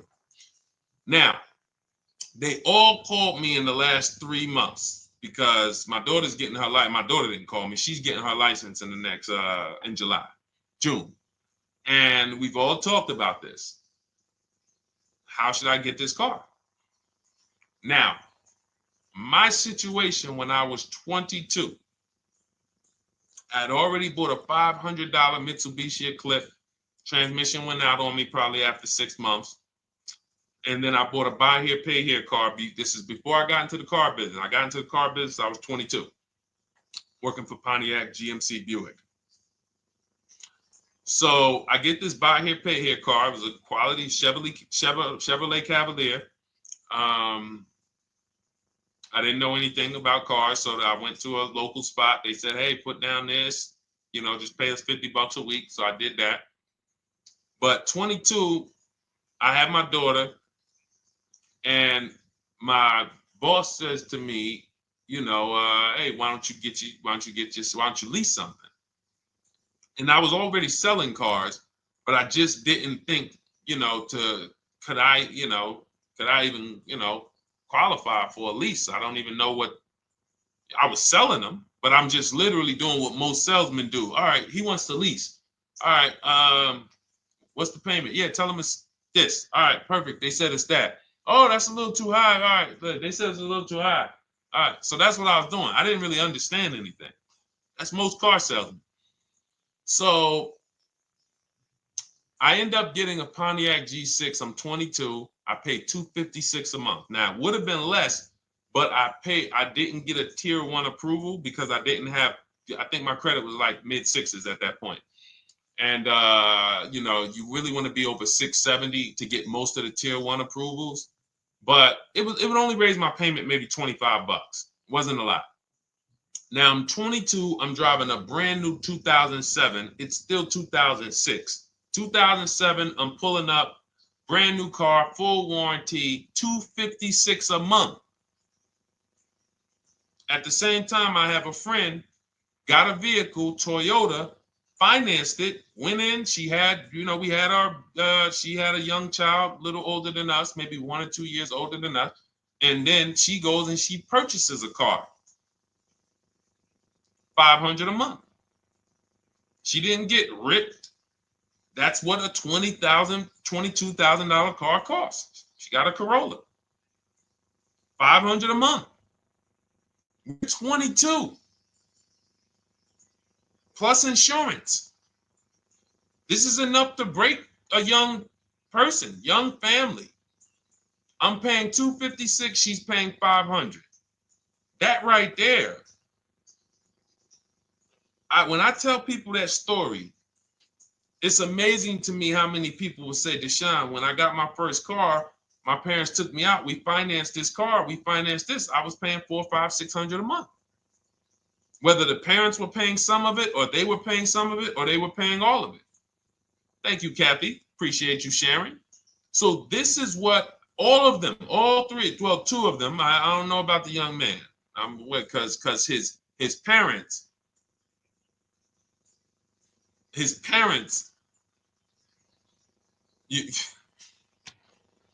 I'm not going to override your parents. And if your parents tell you that they think you should buy a used car or buy a good, then okay. But I'm just telling you, when you see my daughter and you see my niece pull up in brand new cars and they have low payments and they don't have to worry about getting stranded on the road, hey, call the tow truck. Do we still have a warranty on this thing? So I would be telling, again, 8-year rule. Because if I've had young people in their early 20s who are like, I'm not even into cars. Like, I'm going to buy this and I'm going to keep this car. Like, I'll keep it 8, 10 years. I don't. And I've had some people who they know when they get a better job, when they move to this, they're going to start a family. They're probably not going to keep the car 8 years. So it still goes back to the 8-year rule. Always. Always. Most young people, most people should be leasing their cars.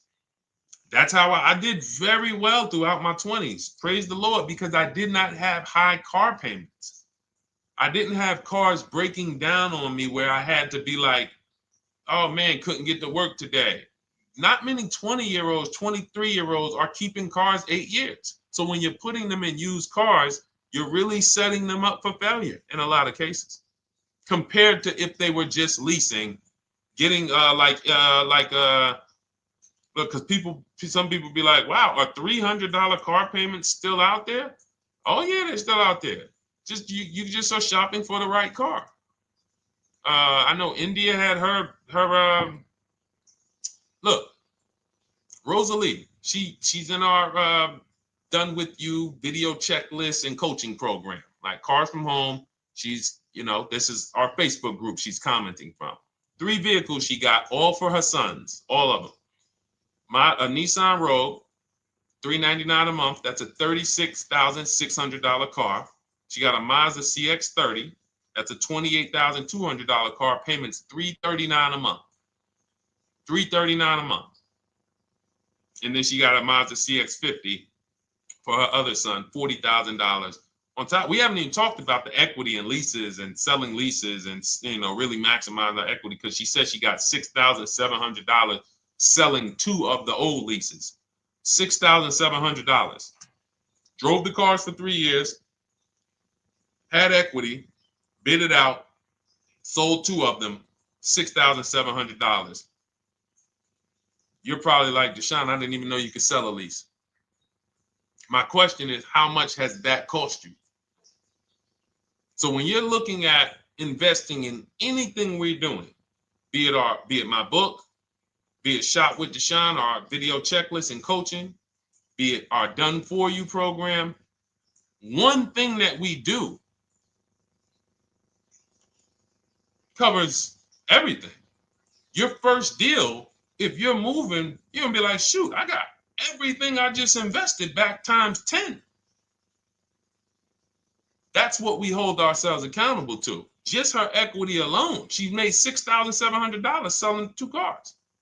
Didn't even know I could sell leases, and I just put $6,700 in my pocket selling 2 leases. Whoa. So $300 payments. Those would be perfect cars for young people. $339, that's with no money down. Imagine if she wanted to put another $2,500 down, bring the payment down to, $275. This is the way to be moving. And those of you who are getting this, are you getting this? If you're getting this, type some dollar signs. Who's getting this? Who's getting this? Type dollar signs in the chat. Who's getting it? Let's go. Who's locked in? All right. I see you, Mario. I see you, Dane. I see you, Terry Carter. I see you. Who's getting this? Who else is getting it? Who else is locked in?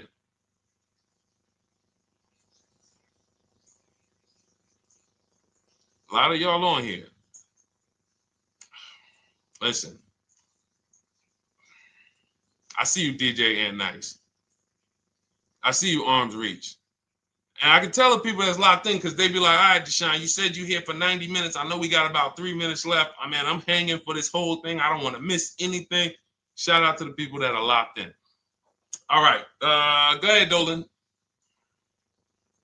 Should the out-the-door price include your trade? First of all, that's a curse word. All right, we're going to go back to that because I got out of saying that for a while. We do not trade cars. So you probably just popped in maybe about 30 minutes ago on the stream. We were talking about the 3 pillars of great car deals: who you buy your car from, who you sell your car to, who you get your loan from.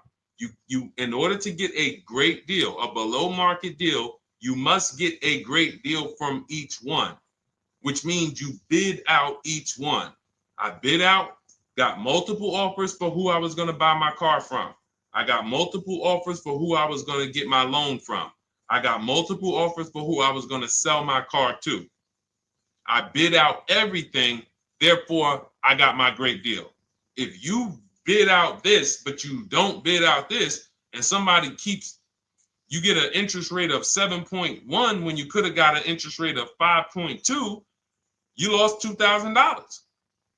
Depending on the cost of your loan, how much you're financing, you lost $2,000. Yeah, you did a bid on who you bought the car from, or you didn't bid out your trade, therefore you didn't find the highest bidder. You traded your car for 14. Another bidder would have paid you 18. You lost $4,000. So you got to bid out everything. That's why we do not trade. The only people that have to trade are people with a lot of negative equity who can't pay off the difference. And that's why I am the reason for negative equity is not understanding leasing. You buy your cars, take out loans, switch the car. Negative equity.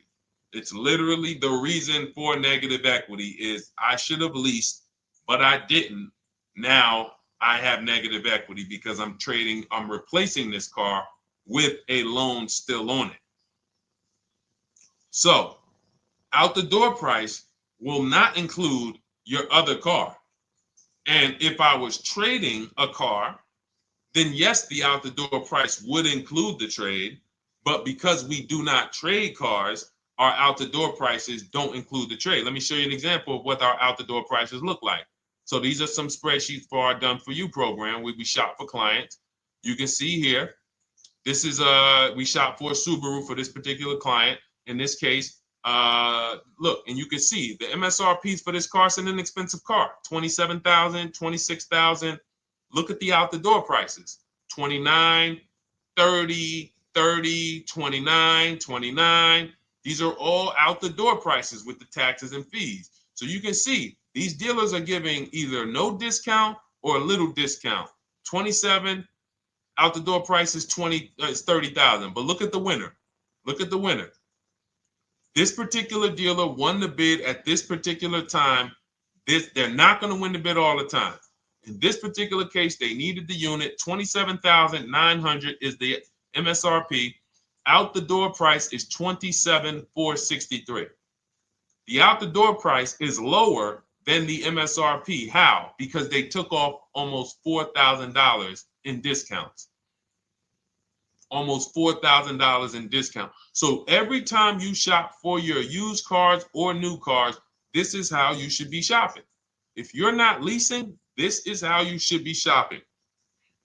I'm getting multiple offers, out the door prices, comparing who gave me the best offer. Who gave me the best offer? Oh, look, Daniel Thompson said, D, I'm bidding out to sell my car and got a $4,000 swing from the lowest to the highest bid. This is the people who you listen. If I can bring them on and have them talk, they would be talking to y'all about how different this is. I didn't bring you here on a Tuesday afternoon, or you're not watching this. If you're watching the replay later on Tuesday, or maybe, Wednesday morning, we go live at 12 noon, Monday through Thursday. So we replay the show just for everyone who missed it. You can send all your friends, family, go to Deshone the Auto Advisor's pages, watch the replay from today's show. But they know this is, I didn't bring you here to talk to you about hundreds of dollars. We are talking thousands of dollars at all times. There is never anything that we talk about that is hundreds. Let someone else talk to you about how you can save a couple hundred more per month. We might be talking about hundreds per month. That might be the only time we're talking about hundreds, $200 per month. But other than that, which equals thousands. We're not here to figure out how we're going to save $50 this month. No, this is big, huge money. So thank you, Daniel. Thank you for tapping in with that information. So, all right, listen, guys. Everything we teach is in a step-by-step format, because when it's not step-by-step, you'll get overwhelmed. When it's step-by-step, you can challenge yourself to stay right on this step, check it off, move to the next step. Check it off, move to the next step. Step 7 in our Cars from Home process is delivery. Step 6 is paperwork. Step 1 is the most important question, which is the 8-year rule. It's literally called the most important question.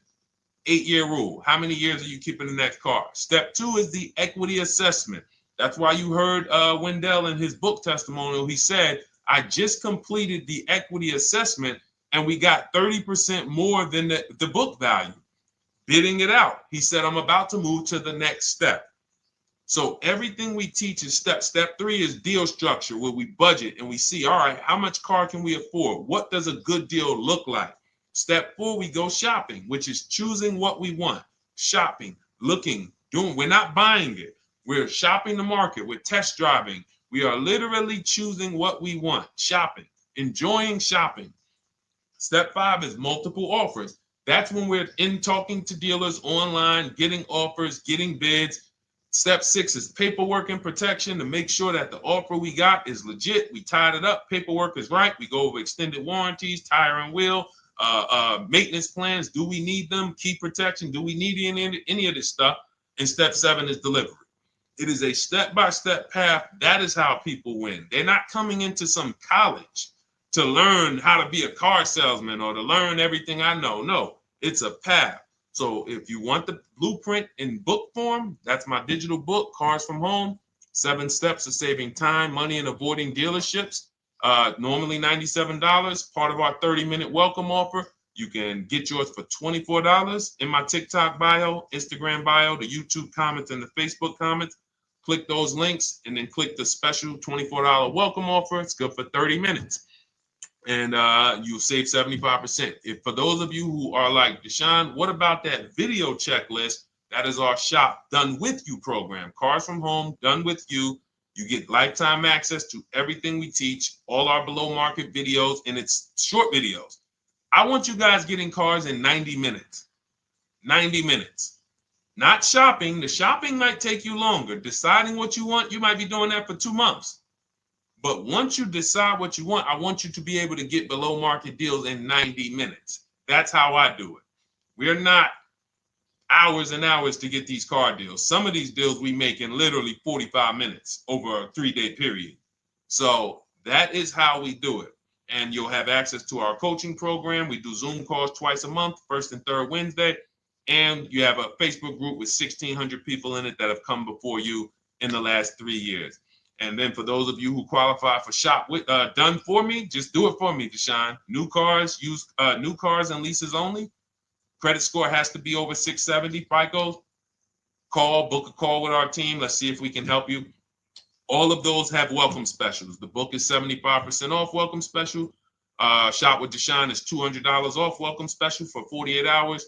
And done for you is $300 off for 72 hours. All welcome specials for people to say, all right, I'm taking action. I'm going to take advantage of a lower investment for taking action immediately. And for those of you who you're still new here, you're like, Deshone, I like the information, but I need to get, can I get some free advice first? Let me test out some free advice. You can, of course, go download our cheat sheets, and that's there as well. All of that is in the Cars from Home Toolkit.